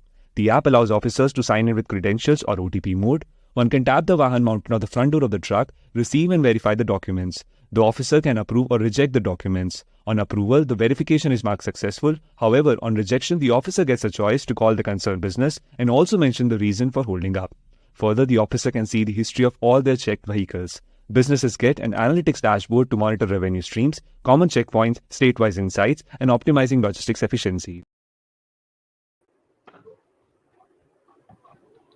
So hi, basically with blockchain, because you want to make a decentralized network. So if it is a centralized network, it has to be done by the government. Otherwise, it won't be feasible. For a private or a startup player, it has to be a blockchain, right? But blockchain isn't decentralized network. Whether as long as the blockchain goes, your cost goes up. Now in crypto, the blockchain works because there is mining of nodes. So the nodes are mining for you and they are running or validating your blockchain. For you to do the validation by itself, it will cost you more. So whatever 500 million papers you are saving, actually more than 2000, like more than 2000, what do you say, crores you are burning in paper. That much fuel is required to run such a blockchain because of the extensive electricity amount. Now with the basic data of Aadhaar of 130 crore, I'm not even considering the transactions. The annual maintenance charge for Aadhaar is 120 crores with the recent data of 2020-21. Now they are just a normal system. They are not a blockchain system. If such a system was to be done on blockchain, it would have been never been feasible. So is with digital rupee. That's why the country didn't went with crypto rupee, but digital rupee. So there was a central authorization to it. And the other problem with supply chain is trust. So if you have a central, if you're removing this blockchain idea, all you have done is you are taking gathering data from these supply chain providers, and they wouldn't give the data to you simply, right? To secure it. So basically, this as so it becomes infeasible at scale. So as you increase in scale, it is doomed to fail because of the cost, implementation, and adoption. Because the government can do force adoption while you can't do. So that is my question. So doesn't it become infeasible because of blockchain technologies? And basically, they have to still carry, and it has to be forcible by the government. Otherwise, it is of no use. Thank you for your question. The first part so let me take you through the first part where you say that It will be just gathering data from the supply chain providers. First of all, we already have a lot of TMS systems that are in place who are actually providing solutions to gather the data and provide assessment on this transportation system. Now, what we are doing here is we are not gathering data. What we are providing is an offline access, which is currently the issue in verification. You would see that there's a line of 4 to 5 hours on standing on a queue and getting our documents verified. Now, why is that? Because we are getting a physical document verified. That is a huge file of 80 to 100 documents every time. And when it comes into play, what we are doing here is we are trying to build them in an organized manner, in a file manager system, provide an offline access so that you don't have to wait for an online internet connectivity to come into place. There are documents that are available online, but since we want to streamline it and fasten it up, we are trying to make it into an online system as well as an offline connectivity. Yeah, This solves the but first problem. blockchain That is the implementation is basically 1 rupee per coming to that. transaction, and Yeah, your yeah, coming to implementation that. is 1 crore. So it never, so 500 million transactions would never sustain 1 crore cost to you. Again, coming to the part where you said that the blockchain transactions would be required, that was still left to be answered. So what we are trying to do here is we are just trying to provide an encryption of the blockchain technology. And we are not saying that it is at the best most place right now, blockchain technology. First, what we start with the password or the 128-bit encryptions that are currently there. And as the blockchain technology matures and then the mining sustainability eventually occurs, that's where when we are saying that the blockchain technology will come into place. We are not saying that initially itself, from the starting itself, we need to have, because there are still stronger implementation methods like providing password accesses, BitLocker accesses. So we will focus on that. And as soon as the blockchain technology matures and we are able to put it into a system, that's where when we are saying that the integrated complete system will work into place.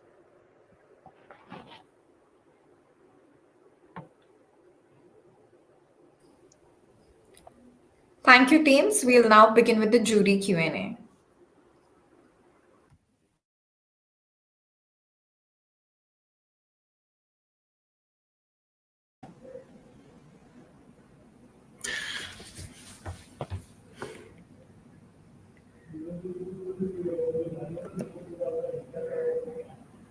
So, guys, let me begin. I have a few questions here. So, one of the first question that I have is, are you aware of government datas like government initiatives like M Parivan, AIS 140, Waybill, cloud-based solutions, or other such unified platforms that the government is thinking of? And don't you think you are competing against them? So that's one. Number two, uh, I saw in it, and you can correct me if I'm wrong, you expect the policeman to do a few uh, transactions in order to verify. Uh, so that's two. Uh, uh, Third one is I don't know where you get the figure of 100 pages for transportation across India.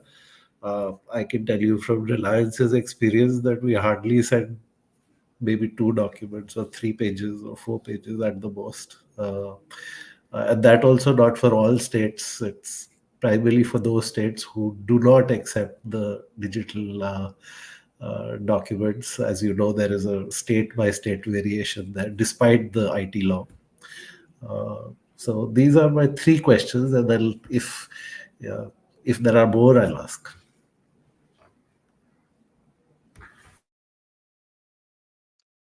So, sir, the first question is that there are existing solutions like e-way bill, which we have already invoices generated by the government systems. And what we are trying to do here is we are not trying to compete against them. We are trying to supplement them or provide an access, because as we know that the geographical locations currently or the geographical map outline, there is a difference in how the internet accessibility is available. So we don't, what currently happens is the transporter or the truck driver that is there, they carry manual copies of these documents. We do provide them with an online copy, but what they do is they have a PO copy that is printed, LR copy that is a lorry receipt, and stock transfer invoices that are there. All of these documents are printed and kept with the driver so that anytime when he's asked for a checkpoint, he has those documents handily available. And we are not able to provide them in a mobile with the transporter because the truck drivers are not very feasible on how to provide those documents to the officer, RTO officer. for the checking itself. What we are trying to say here is that the police officer does not have to perform transactions.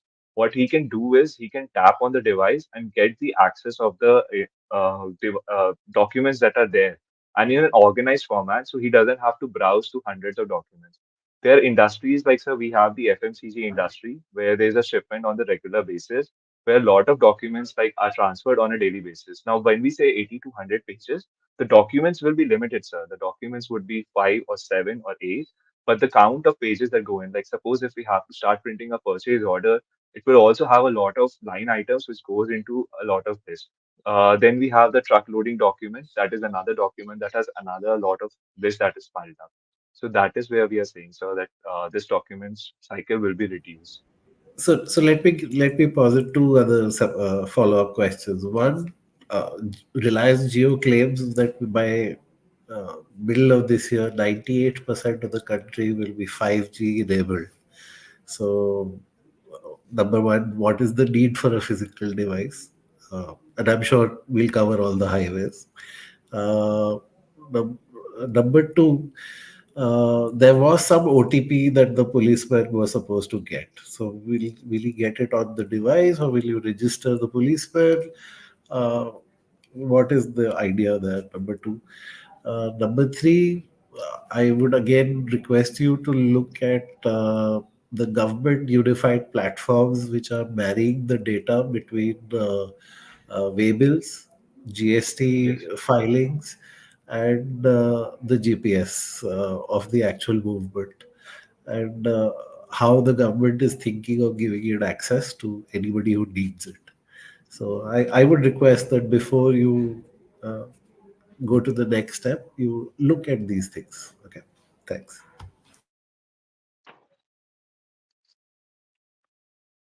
So shall we answer the question? Please, I'm looking for the answer for first two. Yes, sir. Sure, sir. So the first is that we have an OTP access where we are saying the police officer can have an OTP access. That is one of the possible solutions. The other could be a biometric fingerprint login. So that is available. The first question, sir, where we are saying that the 5G access will be available across India. You're very correct, sir. That is coming there. But what we are seeing here is that the document verification online by an RTO officer is still not done, sir. There are internet connectivity zones that are still available. Why does the transporter has to carry a copy for himself and a distributor? And when we talk about these documents are need to be handily available and given to the RTO officer. The document that is only available online right now is the invoice or the e-way bill. But along that, they also need the document, which is the truck license, the lorry receipt, the loading documents, as we mentioned, sir, or the invoices, which are documents that are coming from the company, which whose shipments are being carried. So these documents are not married together at that point itself. This device will actually bring all of these documents together at one place and provide an access. So getting an online access at various platforms instead, we have one place where the PO copy is also downloaded and the invoice copy is also downloaded. That's where we do not see a problem with getting the government data also, sir, because the businesses will have those data already available. The PO copy or the invoice copy are available as a PDF copies. So these documents will be uploaded on these documents. And then we have an invoice number or PO bill. If the RTO officer wants, he can check online also that, okay, if whether this PO copy is verified or not. But since already we will be verifying this, that will be an added accessibility to him or her. Why would he trust your verification over his potentially better verification which is available to him, as you mentioned, online checking? So that is the point here, sir. He's still not doing that. He's verifying, he's relying on those printed documents and checking those documents right now. And that's where we are trying to optimize it, so that the documents are organized. If you want to check the documents with the transporter, because the checking will not go away, the checking will still stay. So he can then check on it and then provide the correct access to go ahead. That access is still available, sir. We have the PO copies available online. Okay, thanks. Just, I think let's break down your idea into two concepts. One is manufacturing the device, and one is using the device. Okay. Yes, sir. I think manufacturing the device is the easiest part on in this because there's no rocket science on this one. But in terms of marketing, I think you have highly underestimated the marketing cost on this one because what you're doing is that you have two sides who both have to agree to use this particular device, without which this fails, right? One is the truckers, or the trucking companies, Yes, sir. where you will have to probably give everything initially free of cost for them to test and to utilize that, but their Correct, problem sir. is not solved unless and until the government machinery starts accepting your product.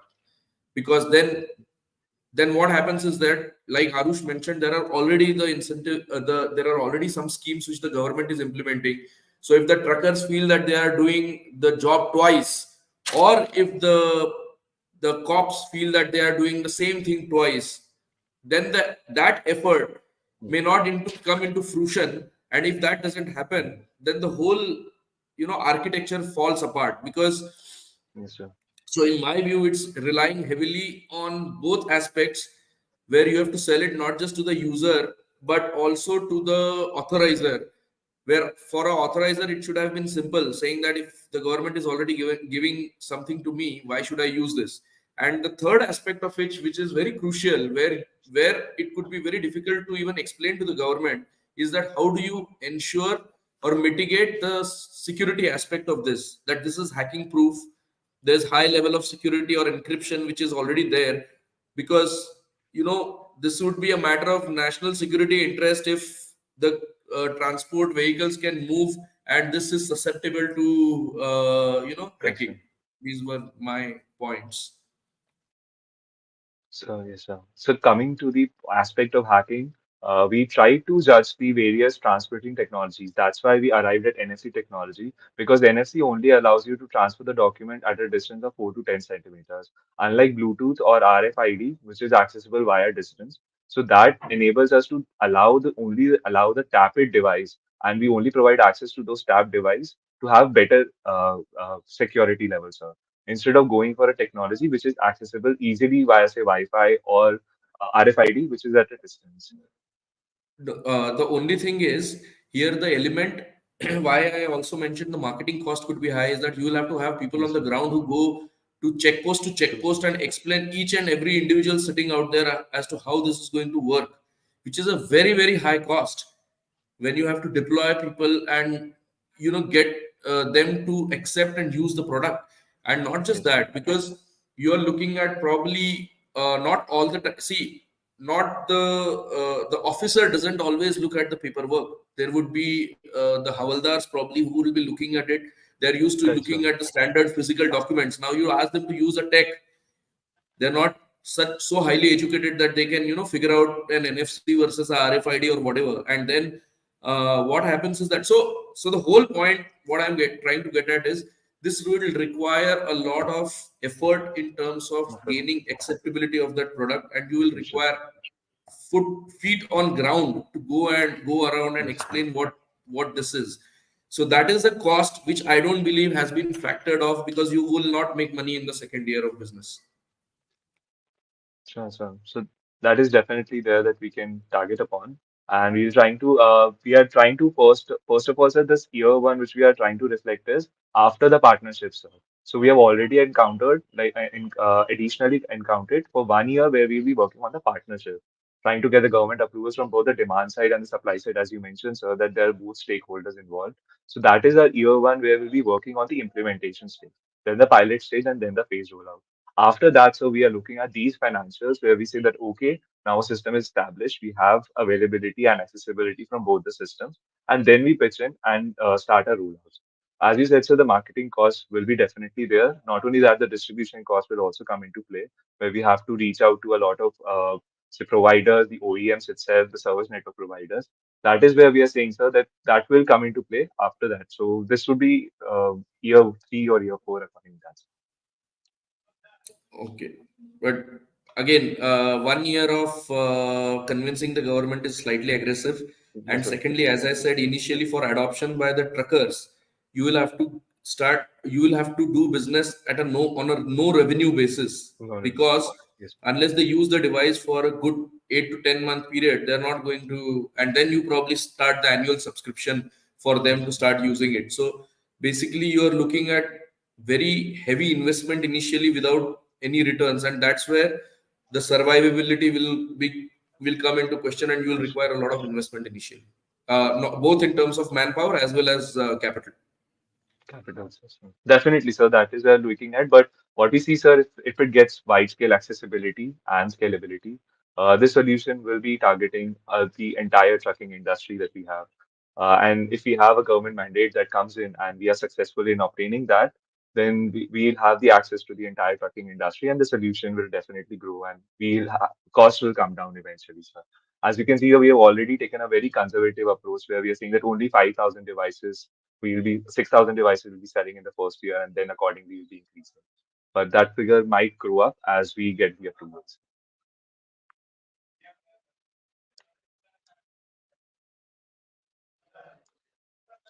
Thanks. No more questions for me. Thank you, sir.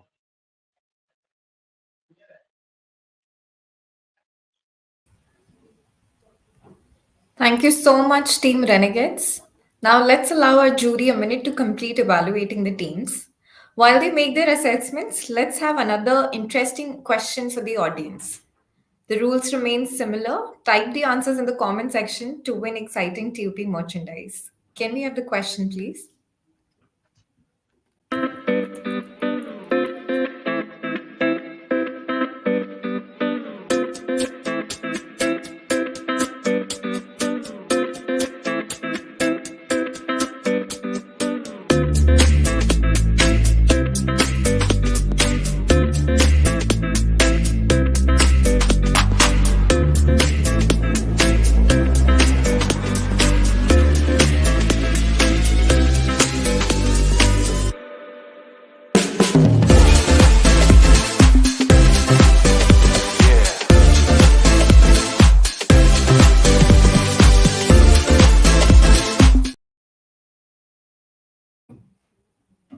And we have a winner here, Vivek from DMS IIT Delhi. You have guessed it right. Please reach out to us on our social media handles or write it to us at support@unstop.com. Moving on, we are now ready for our next teams. I'd now like to call upon the teams My India Now versus Team the Vikings. Can we please have the first team's My Team India's pitch, please? Hello everyone, मेरा नाम विवेक है और हमारे startup का नाम है माई India now. हमने इससे पहले जो प्रोटोटाइप आपको दिखाने वाला हूँ, इससे पहले हमने लॉन्च किया था AI pro trading signal app Android store पे और ऐप स्टोर पे भी, और we have earn more than 7 lakh rupees plus by selling a subscription, and main thing is that we have not even spend a single rupees coin on marketing. In a 2 month we have earn 7 lakh rupees. और बताऊँ कि हमारा जो platform है AI Da Vinci जिसकी बात करने वाला हूँ, in a one place we have more than 200 plus features जो क्रिएटर को लगेगा, कंटेंट क्रिएटर सबको लगने वाला है। आप उस प्लेटफॉर्म पे आप वीडियो बना सकते हो, उस प्लेटफॉर्म पे आप आर्टिकल जनरेट कर सकते हो, और जो AI आपको कंटेंट देने वाला है वो लेस देन 5% प्लेगरिज्म रहेगा। आप चैट GPT पे, ब्लैक बॉक्स पे और भी बहुत सारे प्लेटफॉर्म है जहाँ से आप कंटेंट जनरेट करते हैं, वहाँ पे 20 से 25% या 10% प्लेगरिज्म देता है। लेकिन हमारा वेरीफाइड वाइड टर्निटी जो बेस्ट प्लेगरिज्म चेकर सॉफ्टवेयर है, वो टेस्टिंग रिजल्ट हमें दिया है लेस देन 5% हमारा सॉफ्टवेयर आपको प्लेगरिज्म देता है। और हमारे पास क्या क्या है, आपको वन प्लेटफॉर्म पे मोर देन 200 प्लस फीचर्स है, जो आप वीडियो बना सकते हैं, आप ऑडियो जनरेट कर सकते हैं टेक्स्ट से, आप इमेज जनरेट कर सकते हैं अपने visualize, best image generator, quality कहीं भी कॉम्प्रोमाइज की नहीं गई है, एंड इवन आप जो आर्टिकल मिलता है आपको वो best search engine optimize article रहता है। आप इजीली रैंक कर पाएंगे किसी भी सर्च ब्राउजर पे। और हमारे पास कोड जनरेटर है। आप कहेंगे कोड जनरेटर तो ब्लैक बॉक्स पे भी है, क्या खास बात है? ब्लैक बॉक्स पे आपको 2, 3, 4 पेज का कोड मिलता है, हमारे पास सारा प्रोजेक्ट का आपका कोड मिल जाएगा विथ CSS। हमारे पास more than 200 plus specialise person है AI फील्ड में, जिससे आप बातें कर सकते हैं, आप उनके फील्ड के हिसाब से क्वेश्चन आंसर पूछ सकते हैं। And what's unique about us कि we have more than 200 plus features, जो एक प्लेटफॉर्म में आपको सारे फीचर्स मिल जाते हैं जो किसी भी जगह पे अवेलेबल नहीं है। आप जो टाइप करोगे, आप बोल के टाइप कर सकते हो, और आपको जो रिप्लाई मिलने वाला है सामने से वो ऑडियो में मिलने वाला है, ये कहीं भी अवेलेबल नहीं है। कोई भी आपको 5% लेस देन प्लेगरिज्म कोई नहीं देने वाला जो हम देने वाले हैं। हम पागल हैं, इसीलिए हमने नाम रखा है माई इंडिया नाउ, क्योंकि हमें ना मेक इन इंडिया में बिलीव है और हम इसे आगे लेके जाना चाहते हैं। Thank you. Hello, namaste. My team name is My India Now. Basically, why we have added a Make in India logo. Let's take you to the our market research which we have done. Uh, so there are many AI platform in a market: ChatGPT, Blackbox, Love AI, Midjourney. They are, uh, they provided the services, and they on this platform they have a subscription fees individually, and this means they all owned by US and China, and they earn from the India, they earn 2.8 billion dollar from India. So big things to worry. Just आपको मैं दिखाना चाहूंगा chat GPT का monthly viewership है 4.98 billion, और उसमें से India के 8 पॉइंट लोग यूज करते हैं। ब्लैक बॉक्स 7.986 मिलियन लोग मंथली यूज करते हैं, और उसमें इंडिया के मोर देन 13% लोग यूज करते हैं। मिड जर्नी 15% मिलियन ट्रैफिक आती है उनके प्लेटफॉर्म पे। इसमें से ज्यादा करके सारे लोग इंडियन 8%, 12%, 30% लोग यूज करते हैं। सो हमें ये चीज सोचने वाली बात होगी, क्योंकि यहाँ पे सारे मोनोपोली है यूएस कंपनीज की एंड चाइनीज कंपनीज की। ये छोटे छोटे प्लेटफॉर्म अपने सब्सक्रिप्शन बेच के दे are earning in billions in dollar, और even we attract a 1% of global user based on AI. If it's a 1 million, so we will earn $4 lakh revenue monthly. Even not even selling a subscription, even if we implement AdMob and AdSense, from that we will earn basically this figure. We will implement AdMob in our app and AdSense in our platform for ad providing, because they provide a good CPC. ये basically हमारा subscription fees रहेगा जो हमारे platform में है, and we have also added basically recharge plan. Means if your subscription is over, you can also recharge your content where you wants to generate जो category में आप चाहते हो. And we have more than 37 plus apps on available on Play Store and App Store. We have made a lot of apps like music player, DJ player, image converter, Facebook image generator. So we have made more than 37 plus apps are available on Play Store and App Store, and it's have a 10 million plus install and more than 1 million plus install, and we have good active users on our platform. And this is our platform जो आपको बताना चाहूँगा, this whole website owned by us, my company only, My India Now, जिस पे आप जाके reel download कर सकते हैं, and we have a monthly traffic of 5 million plus, and free on money.online we have a 2 million plus traffic. myindianow.com have 1 million plus traffic. So this is the thing, and we have a lot of unique features in our prototype जो सबसे अलग करती है. और we हमारे जो content आपको मिलते हैं, ये फीचर्स कहीं भी मार्केट में अवेलेबल नहीं है. जैसे फॉर एग्जांपल जो आपको चैट जीपीटी देता है उसमें वो कभी एसईओ करके नहीं देगा, लेकिन हमारे पास जो कंटेंट आपको आ रहा है वो बैक लिंक इंटीग्रेटेड है. जो back link is a very important thing in help us to rank on any platform. It's help in SEO. वो वर्किंग बैकलिंक देगा, और ये कहीं भी फीचर्स ऐड नहीं है. इन वन क्लिक आपको ये सारी चीजें मिलने वाली है. और ये तो एक ही यूनिक है, लेकिन हमारे पास बहुत सारे यूनिक फीचर्स है हमारे प्लेटफॉर्म में, और ये फुल्ली डेवलप है for iOS and Android also and web also. Thank you.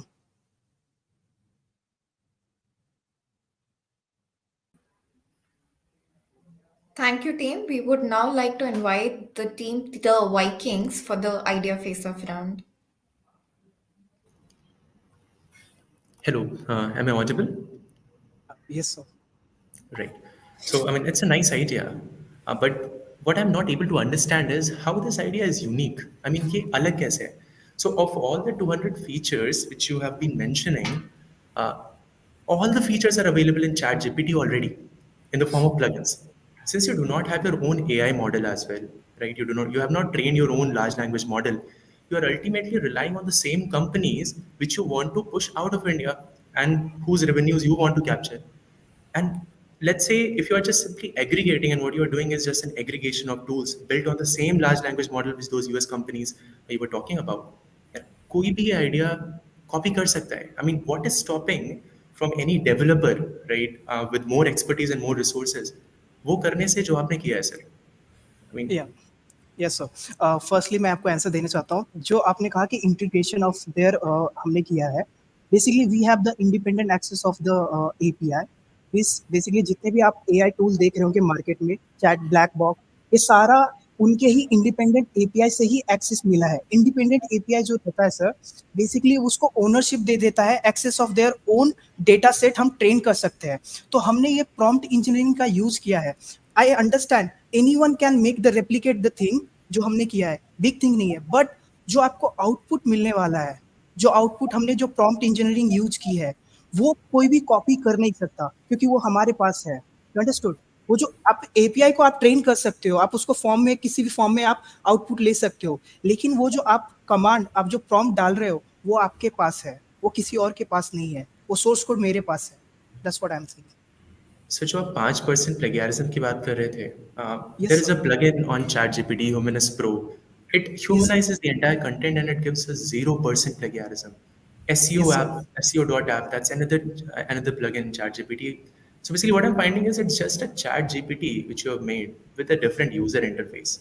Yeah, I understood, sir. You will compare with the chat GPT only, but thing is that sir, chat GPT पे आप जब copy करते किसी भी चीज को, you also copy the CSS. आप उस पे PDF में उस कंटेंट को मॉडिफिकेशन नहीं कर सकते. आप उसको कॉपी पेस्ट करते किसी और प्लेटफॉर्म पे, आप वर्ड पे लेके जाते हो और वहाँ पे आप उसको रिमॉडिफाई करते हो अपने टाइटल के हिसाब से, और उसके बाद वो PPT में कन्वर्ट कर सकते हो, वर्ड में कन्वर्ट करते हो. लेकिन हमारे पास वो सारा फीचर्स एक ही जगह पे है. आपको जो कंटेंट मिल रहा है, you can modify that thing at a same place. You don't have to go to the Word and somewhere PowerPoint making के लिए. आप एक ही जगह पे आप मॉडिफाई कर सकते हो और वर्ड और पीपीटी में डाउनलोड कर सकते हो. सो दिस फीचर्स वो अलग मार्केट से करते हैं हमें.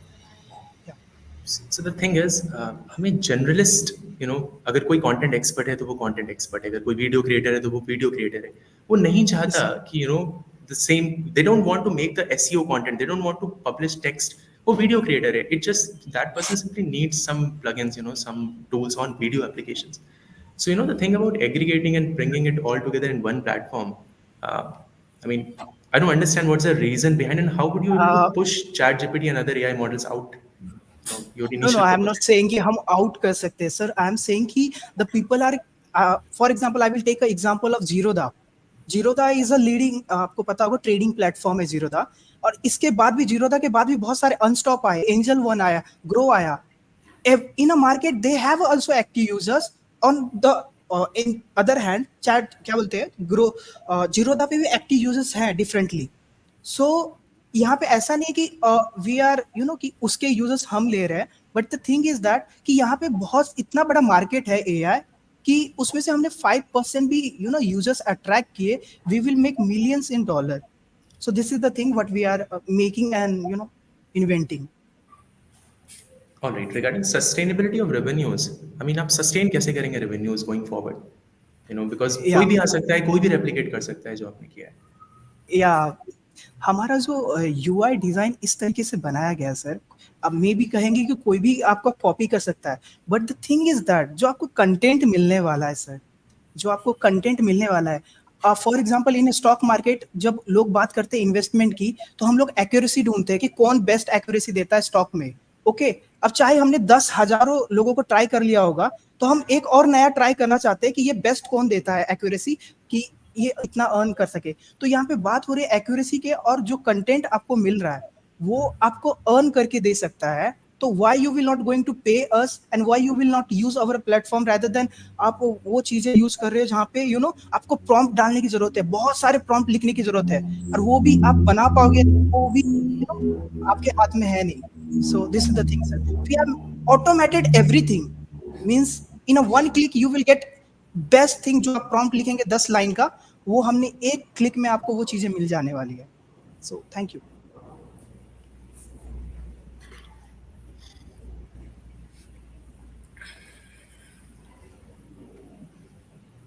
Thank you, teams. We would now proceed with the jury Q&A.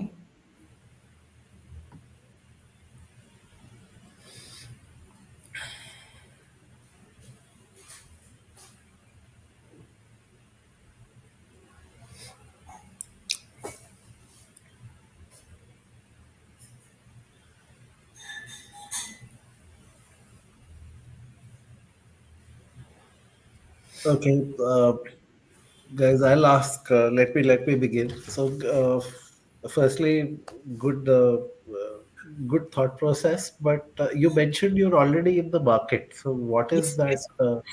So, what is that experience being in terms of number of months or years as to revenue? And what is it that you are doing in order to project that billions of dollar of revenue? Yes, sir.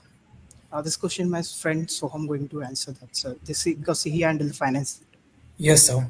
So as you said, we are in the market. So actually, this is our final prototype. We have still not launched it, and this year we are gonna launch it. So within next 2 months, we are planning to launch this.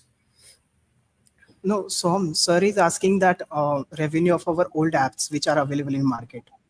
Okay. So we have a lot of apps, as I told you. Last app was our AI Pro Trading Signal. So, as Vivek said in his presentation, that we have a lot of websites and apps on Play Store. So what we do is we advertise our advertise our that app on multiple platforms from where we get the users, and also we have a lot of social media handles wherein we create content for it, through which a lot of users come to us. Okay, What is that yes, sir. revenue? So, what is Yes, sir. that revenue? Revenue. So, sir, we have more than 35 plus apps. So, if talking collectively of 35 apps, we have more than 5 crore plus revenue per month, and net profit comes close to 55%. So, you can So assume what? it to be 2.5%, 2.5 crores per month. So that's per. Per month. Okay. So what is Yes. your ask here? So no, sir, we are actually not diluting any stake. So we have funds with us because we have a Okay. lot of apps which gets us the revenue.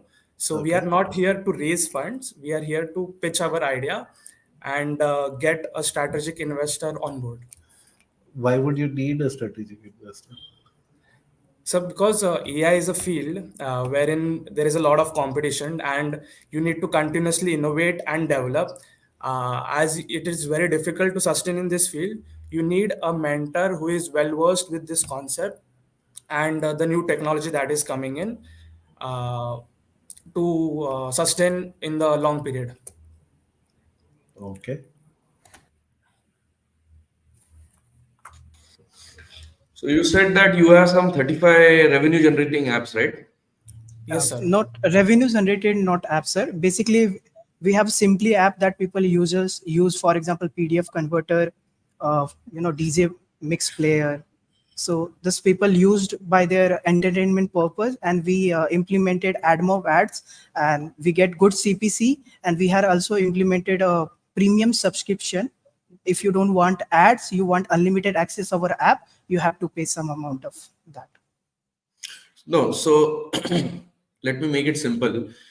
Yeah. You have some 35 plus ads. Let's say they Yes, are sir. not revenue generating. Let's hold the idea that there are 35 plus apps. Are they all subscription model based, or are there any free apps in this? Sir, every app is free, sir. So how are you generating revenue? If you don't want Through ads, ads. yeah, sir. AdMobs gives, if we take a US CPC of a one CPC is a 0.467, sorry, 47. So if any users click on our ads in our app, so we get 30% Google takes, and after that, sir, we get the revenue. So, sir, So basically through ads we run, and for people who don't want to watch our ads, they take subscription for it. and how long you have been doing this? Sir, 2016. We started 16. in Yes, sir. 2016. Yeah. We have just after the government has banned the Chinese app, for example, you have heard about Beauty Plus. So we copied the Beauty Plus logo and we replicate the same app like that. We got 5 million install after 2 months, sir, because they removed from the Beauty Plus was removed from that time. Nowadays people are using Snapchat for their photo click, but that time beauty plus apps they were using. So we earn good amount of profit from there, and we hired a lot of developers, and we have more than 37 plus team member. So basically, your revenue model works on creating more and more apps because Yes, after sir. a point of time, the fad it's a trend, it's a fad, right? Right. So unless you keep developing more apps, newer apps, the business model Yes. is not sustainable, isn't it? No, no, sir. For example, we have more than 37 apps which I have mentioned. We are creating more technology which we research a keyword, which a keyword was searches by users. So we are earning good profit. Even we run that thing now. Even we work on implementing and good updating that thing now. That will also give a good profit. But the thing is that if we see the now AI, we are in a AI terms. People search for logo designer automatically, a website that going by prompt they can design logo. They search online. We focus on the keyword, and after that we don't invest in ads. We do SEO in a way that our app automatically rank on any platform. If you search our DJ player, DJ mixer, you will get on a 3-hour app. If you search a camera editor in a 5 in a Play Store, you will get our app. So we search the volume, matlab, we search the volume, and after that we create the app on the basic of the title. So okay, now let's focus on your idea, which is what you are presenting here, which is Yes, sir. the My Da India Vinci. Now. Yes, sir. So the whole value proposition that I see in this is Yes, sir. that I am basically a substitute for imported apps, and obviously you are trying to make it better by whatever, trying to develop the the reduce the number Yes, of prompt words to ensure that your yes, sir. efficiency to the requirement of the user is very high. Yes, sir. My question is, if this is a My India Now app, wouldn't it be much more feasible to make it accessible to even people? See, typically India, whenever you look at India, Yes, there is sir. a cultural difference with the rest of the world, and all these apps which are created in US, China, whatever you mentioned, are all Yes, sir. globally designed. So Yes, sir. what is it different that forget the prompt words and all? What is it Yes, that sir. you have done to align your AI app to the Indian culture?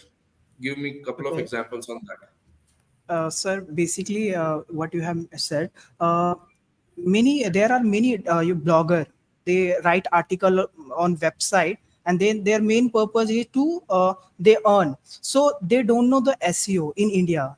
Even people don't know the search engine optimize. How can they optimize their article that should be rank on any platform? Okay, on any browser. So we have automated. If you write on ChatGPT, please give me a SEO article, and with the zero plagiarism, that ChatGPT never ever going to give you that. So No, what no, we no. have You're did, not getting my yeah, question. No, no, no. yes, You have not got my question. What I'm asking is, what is it different for an Indian user yes, sir. completely from Yeah, yeah, not yeah, from a yeah. urban? Okay, I am saying because you want to develop this across India, Yes, sir. across the length and breadth of this country. So you have to keep in mind, Yeah, for I example, understood, sir. let me Understood. give you an example where Yeah. I think Geo had introduced something like multiple regional languages. Now, this is Yes, very sir. India-centric kind of a product. What have you Yes, done sir. from that perspective to market your product as a India now?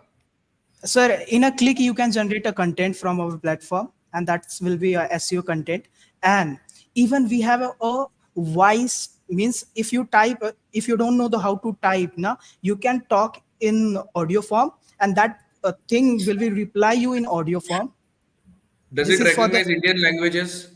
yes, Yes, sir. sir. More than How 36 many? plus language. That's what Hindi, I was looking at as a response. yeah, Okay, fine. Hindi, Okay. Gujarati, Telugu, Marathi. We have implemented more than the regional language which are available in India. Can ChatGPT do that? Can Sir, ChatGPT do that? no, ChatGPT only give you in a text, sir. We not in audio form, sir. So that's your value proposition, my friend. That's Yes, what sir. you should have said first, Abs- right? Okay, got it. So basically, you are going to use this as a subscription model then? Sir, we will, for example, we will not going to provide a subscription.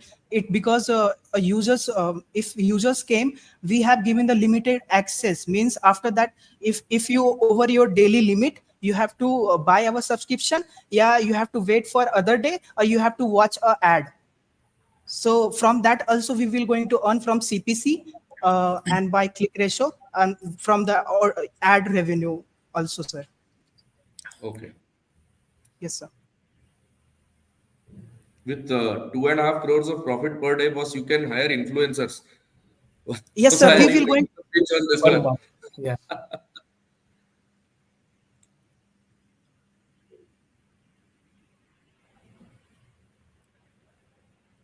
And nothing else from my side. Arush? Okay. Thank you No, so much, sir. I'm also good. Yeah, good going. Thank you so much, sir. Thank you so much, Team My India Now. We would now like to proceed with the Vikings. Can we please have their pitch video? The problem of plastic waste is of continental proportions, with some scientists estimating the size of the biggest garbage dump to be equal in size to that of America. In the bustling streets and sprawling cities of India, the silent crisis grows by the day. India generates around 9.4 million tons of plastic waste annually. That's equivalent to 15,000 tons every day, enough to fill 15,000 small cars. While plastics are integral to our daily lives, their disposal poses a daunting challenge. Sadly, only about 30% of this waste is recycled. The rest, it lingers in our environment, in our water, and on our land. The problem is compounded because plastics can only be recycled a limited number of times before their quality degrades. This necessitates high energy consumption for decomposition, putting a strain on the already burdened ecosystem. The solution we have identified lies in the conversion of plastic waste into fuel.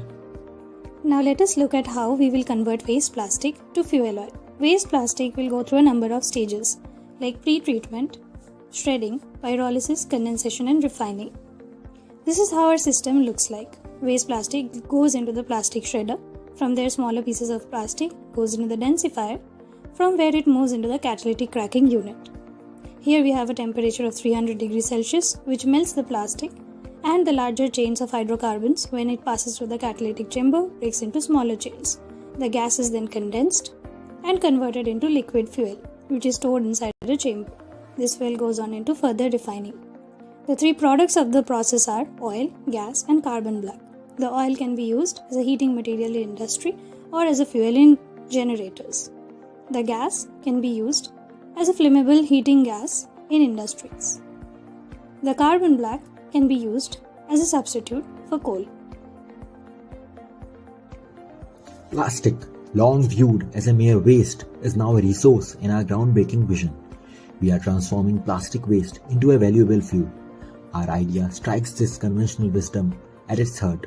We are not just altering the life cycle of plastics, we are transforming societal perceptions, offering a sustainable end-of-life option for this versatile material. We are not just challenging conventional wisdom, we are rewriting it. Envision a future where plastic waste becomes a valuable resource, claiming a new era in sustainability. Our idea transforms this waste into clean energy, reducing our reliance on fossil fuel imports and aligning with global environmental goals. By integrating renewable energy into this process, we are not just tackling plastic pollution, we are setting new standards and sustainable practices. Join us as we turn waste into a beacon of hope, powering a cleaner, brighter tomorrow.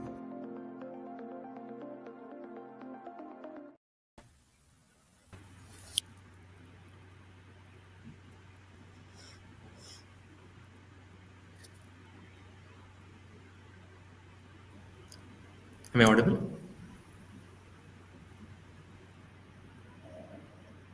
Yeah, Shikhar, please go ahead. Yeah. All right. Good evening, everyone. We are Team the Vikings. That pen on your table right now is made up of polystyrene, and there is a 70% chance that this pen will end up in a landfill somewhere, as only 30% of waste in India is currently being recycled. And this pen might well end up into the digestive tract of a cow or into the gills of some unsuspecting fish, or you can convert that plastic into the fuel to power your engines. Our idea enables you to do that. Phoenix is a catalytic thermal depolymerization unit. And it uses in-house zeolites as a catalyst, which is a major competitive advantage. The real-world problem that we address is the problem of plastic waste disposal, as well as it reduces the pressure on environmental resources due to heavy excavation. A solution is futuristic. India's domestic market is expected to grow 3 times in the next few years, and India is a developing economy, and there's a need to reduce our dependence on imported fossil fuels. Our idea challenges the conventional wisdom where used plastic was seen as a waste. Our idea says, no, we could obviously see it as a resource. The slide presents our business model, out of which two important features emerge: the cost structure and the revenue streams.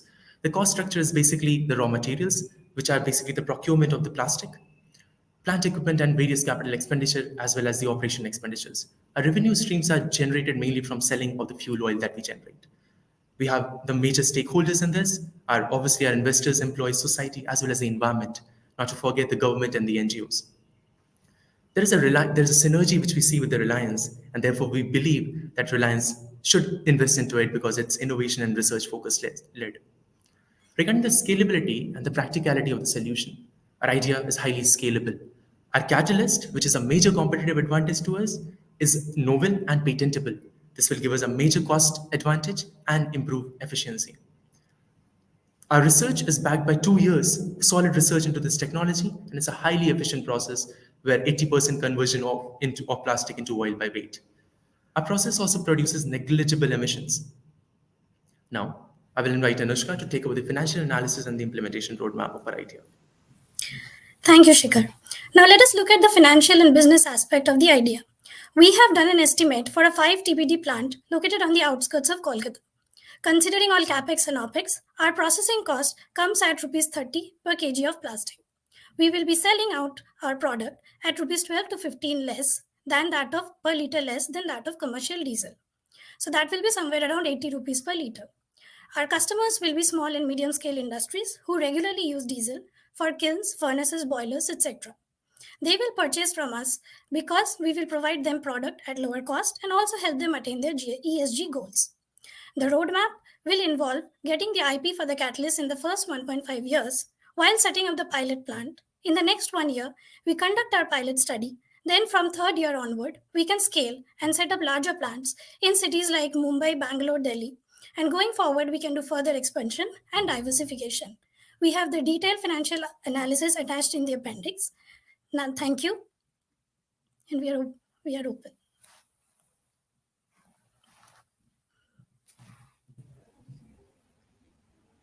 Thank you, team. We'd now like to invite the opposition team for the idea face-off round. Uh, can we have a prototype video Yes, presentation? You also sent it. sure. Right, thank you. Introducing a revolutionary plastic waste to fuel converter, a breakthrough in eco-friendly technology. This machine features an exclusive in-house designed zeolite as a catalyst, achieving an astounding 80% efficiency in converting plastic waste into oil. What you are seeing currently on the screen is a step-by-step process that was followed to manufacture a zeolite catalyst. This catalyst is a major competitive advantage to us. I have worked on using waste plastics to produce liquid fuels in the grade of petrol and diesel. Miss Anushka worked for more than 2 years in my team during this entire development. The products so obtained were checked for characterization and had important characteristics similar to that of gasoline and diesel. Said catalyst development technique was preliminarily checked checked with the Indian Patent Office to have confirmed its novelty and patentability.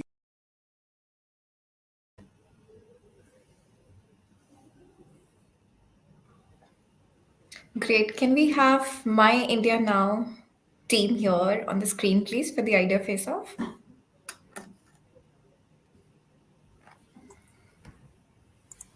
Hi, am I audible? Yes. Yes, hi team Vikings. Great presentation. So while the idea looks quite interesting, but given that there are already established players in the market like Uflex and Gen Z Technologies who are already working in this area, what sets you apart from the existing players, and what is basically your USP, unique selling proposition? I would like to take that up. So thank you for the question. You mentioned about Uflex, which is a plant currently operating in Noida. So if you look at their data, so they are currently producing 6 tons of waste plastic to produce 3,000 liters of fuel oil, which is about 50% efficient. We use our own in-house built catalyst, which gives you about 80%, that is more than 30% more efficiency. Moreover, since this in-house built catalyst, we will have the patent, which will protect anybody else from copying it for 20 long years. So that is our unique ESP, which we will use as a competitive advantage in the market. Okay, and often the scalability is often a challenge in waste conversion technologies. So basically, how do you plan to scale your operations? As we know, all plastic cannot be converted. So how do you address the challenge to dispose the remaining waste? Thank you again. So, yes, scalability is an issue, but that is where we come in. So, what happens is that all kinds of plastics cannot be recycled, but they can be reused. So, we can use all major kinds of plastics that end up in waste like PE, HDP, LDPE, PET, and others in order to make this. We do not need any high level of segregation, which is a major bottleneck in this kind of an industry, why it was not scaled for such a long period of time. So that is why we come in. That is the uniqueness of the product. Thank you. Okay, and just to follow up on my first question, because it's a industry which is very, what we can say is very cluttered, and a lot of players are in there. And the research which was carried out, it was carried out in early 1980s.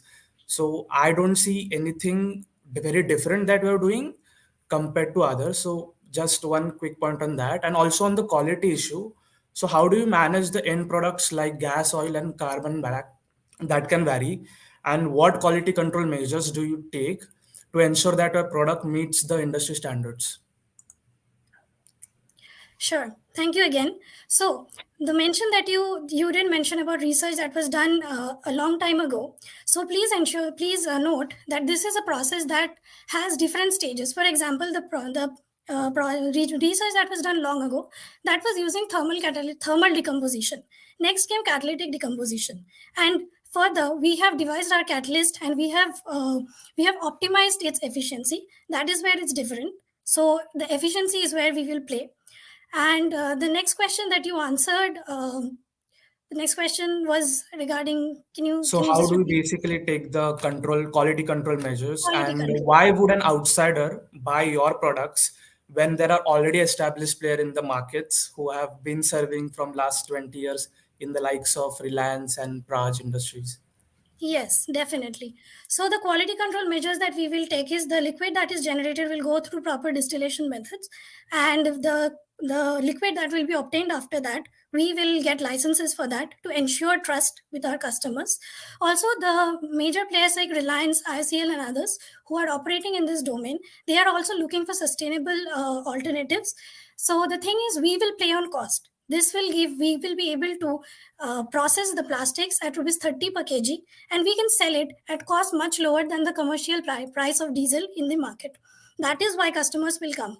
We are selling it to B2Bs, which are mainly industries. So saving around 10 rupees per liter will help them a lot in their own costs. Also, their ESG goals will be attained, which is what India is looking forward to. So that is how we will help them. Thank you. Okay, thank you. Thank you so much, teams. We'll now proceed with the jury Q&A.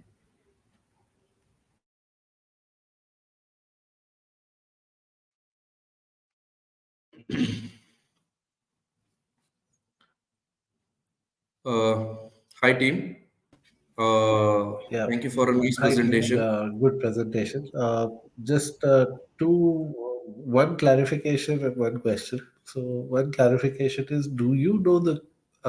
So you mentioned, I think Anushka mentioned the total cost of the end product to be 30 rupees a kg or KL, depending on the density.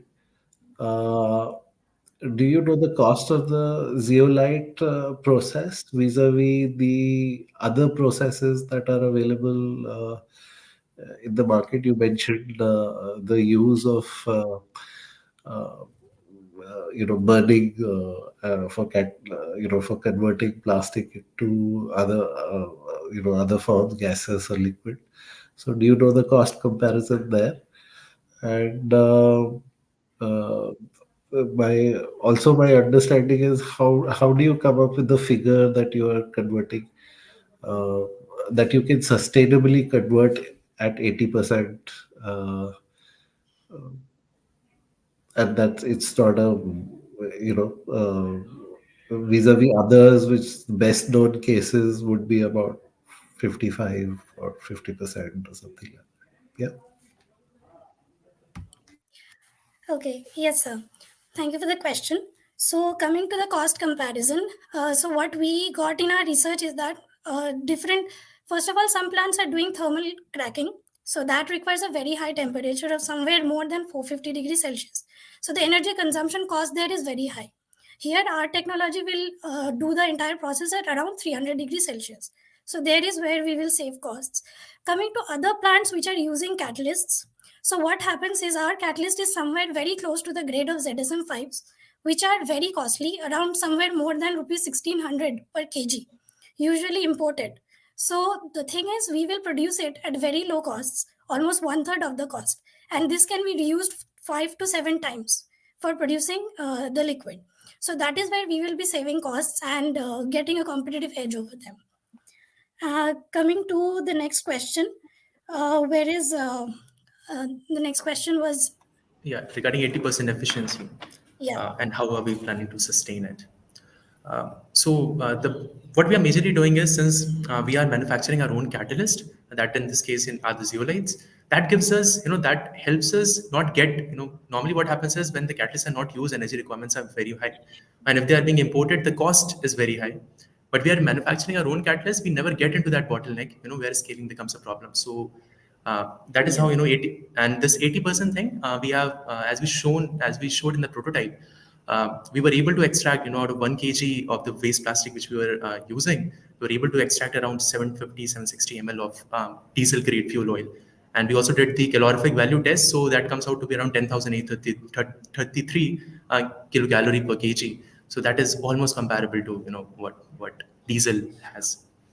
Yeah, so sir, I will like to add here that the 80% efficiency that we are getting here is primarily because we control the pore size of the catalyst during the manufacturing process, which lets the longer chain of hydrocarbons enter, react, and produce the exact level that is required for diesel manufacturing. What happens in other processes is that the pore size is not controlled. So either the hydrocarbons leave the active site or they do not enter or get stuck in it. So this is where we have optimized the technology in order to give 80% efficiency. Great. My question is, aren't you creating another environmental problem to solve one environmental problem? How are you even solving it? That's the question. Right. So in terms of, so what we're basically doing is, the plastic which we are majorly using is the one which is non-recyclable. And what happens is, since only 70%, 30% of the plastic waste in India is being recycled, 70% is going to end up in the landfills. And from the landfills, it will be eventually incinerated to be released into the atmosphere. What we are doing is, we are converting that plastic, which is going to end up in the landfill, and converting it into fuel oil, and giving, basically, we are giving one more chance to the plastic to power something before it ends up into the atmosphere. And since it is non-recyclable, and it could not be recycled, and that's the reason it could not be used in any other way. But when you are powering something, it is releasing carbon dioxide into the atmosphere, right? So how is it solving the problem? Right, it is. So that carbon dioxide was eventually meant to be released, in terms of, since only 70%, 30% of the plastic is recycled, and 70% is going to end up in terms of incineration, is going to be released into the atmosphere. We are using that energy, we are capturing that energy one more time to power something else.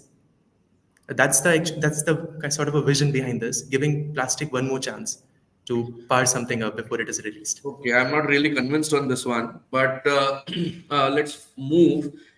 Now, you have, in terms of the efficiency, you have used it to manufacture diesel. World over, that the entire world is shifting away from fossil fuels. And in fact, even our chairman has announced that we are going to move away from manufacturing transportation fuels over a period of time.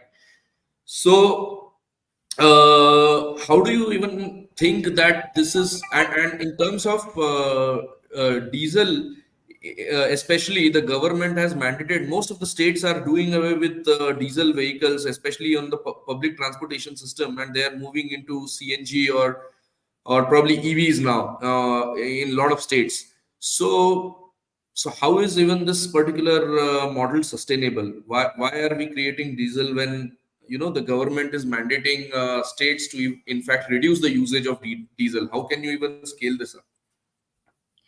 Yeah, so I would like to take this up. So, sir, as we know that India specifically is dependent on fossil fuel at least for the next 3 decades. We are trying to curb it, but still, since we are a growing economy, we will be dependent on fossil fuels for the next at least 3 decades. Also, Reliance. I was very curious to read that Reliance has also has invested in a pyrolysis plant where they are converting pyrolysis oil into circular polymers. So this was a very inspiring thing for us because the bigger giants are also using this kind of technology. So that is where we come in. So instead of excavating that oil and doing all this, we can use the waste that is lying there out in the environment. And that is why we are important. So it is sustainable because firstly we'll clean off waste which is otherwise going to be there and harm people, harm the water system, harm the landfills, everything, and we will use that as a replacement of fuel in the industry. So we are not going directly for cars. So since EV is coming in, that's fine. But the industry will either use electricity, which is generated from coal. So there will be emissions there. So instead of that, industries can use this to save their carbon footprints also. But India has committed to 500 gigs of renewable energy by 2030. India is one of the countries where who are aggressive on the net carbon zero target also, where 2070 is the target for India to become net carbon zero. And in fact, I was reading in some article a few days back that by 2045 we expect to reduce the fossil fuel use to negligible percentage. So all I'm trying to say is that don't you think potentially I like the idea that why let the plastic end up in landfills, but do you think, like for example, you mentioned that we are not using it to manufacture fossil fuels, we are using it to manufacture polymers, which probably will end up into super specialty chemicals or whatever else. Arush is an expert, he can back me on this. But what I'm saying is that do you think that potentially diesel is the best outcome for utilizing this particular plastic, or you could probably think and take the chain further ahead to ensure that it becomes even more sustainable? That's the question. Yeah, sure, sir. So, sir, initially we can start with diesel. Going forward, for example, for I think 2025, so we are focusing on 70% reusing, 30% recycling. Going ahead, the government has stated we have to go for 60% recycling, 40% reusing. So initially we can start with diesel. Then we can sell this product as a pyrolysis oil to Reliance or other companies who can use it to make circular polymers. So with innovation, we can keep on innovating the product and going to newer things. Also, these catalysts they will not only transform plastic, they have multiple other uses. For example, tires. Tire is a huge nuisance currently. So how do we dispose of tires? So all these things can be done, sir. So it will be a sustainable model. We need to innovate, but we can start with diesel. Just ensure you build that particular thing in your cost also, because you need to keep innovating on this aspect. And this is not a very I would say this is a very capital intensive model, frankly speaking, and initially at least the margins tend to be pretty low. Secondly, what also you need to, if you are really conscious or very keen on going into this on a commercial scale, what you also need to observe is that the financing on this side of thing is going to reduce going forward, because as the lenders become ESG compliant. So that is also one of the very important aspect that you need to consider, because All these things will bind your business model into becoming sustainable, and not just sustainable, it has to sustainable from an environment perspective, sustainable from a business standpoint. So do have a look at this aspect as well when you evaluate your business proposal for commercial scale. Yeah. Yes, Also, you need to be very clear on the technology piece. Okay, the best known tire to fuel technology today is on its own unviable. Okay, okay. so if you are saying you are able to do a better job, you better be clear about what the technology is offering. If it is offering what you are saying it's offering, then it's pretty good. So regarding the tires, we will have to innovate. But regarding the plastics, we are sure. Also on the financial viability, we actually checked with certain small businesses operating in Kolkata. So we asked them that how are you operating? So the government of West Bengal currently is providing them free land. They are providing them free electricity, and they are also providing them free raw materials, that is plastic. They want them to use that up. So we will get a support from government if we start on this. Going ahead, we will definitely innovate. We have a break even. We have done the analysis. We have a break even of somewhere around 5 years. So beyond that, we will be highly profitable and then use that back for developing and innovating our product going ahead. Thanks. Thank you, sir. All the best. Thank you, sir. Thank you so much.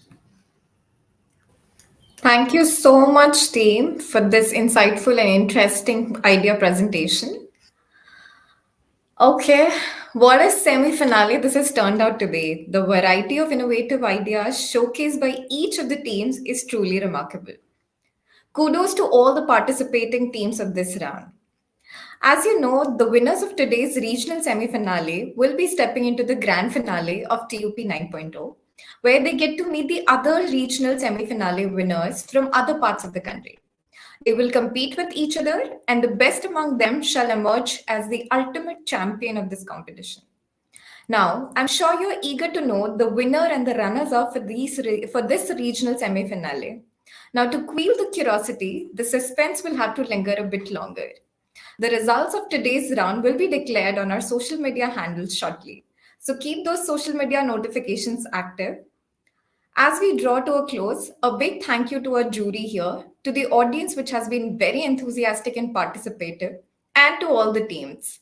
Looking forward to seeing the winners of today's regional semi-finale at Reliance Corporate Park, Navi Mumbai soon. With that, I'm Meenal Singh Chandel, would be signing off for today. Keep following us on our social media handles and stay tuned for further updates. Thank you. Have a great evening.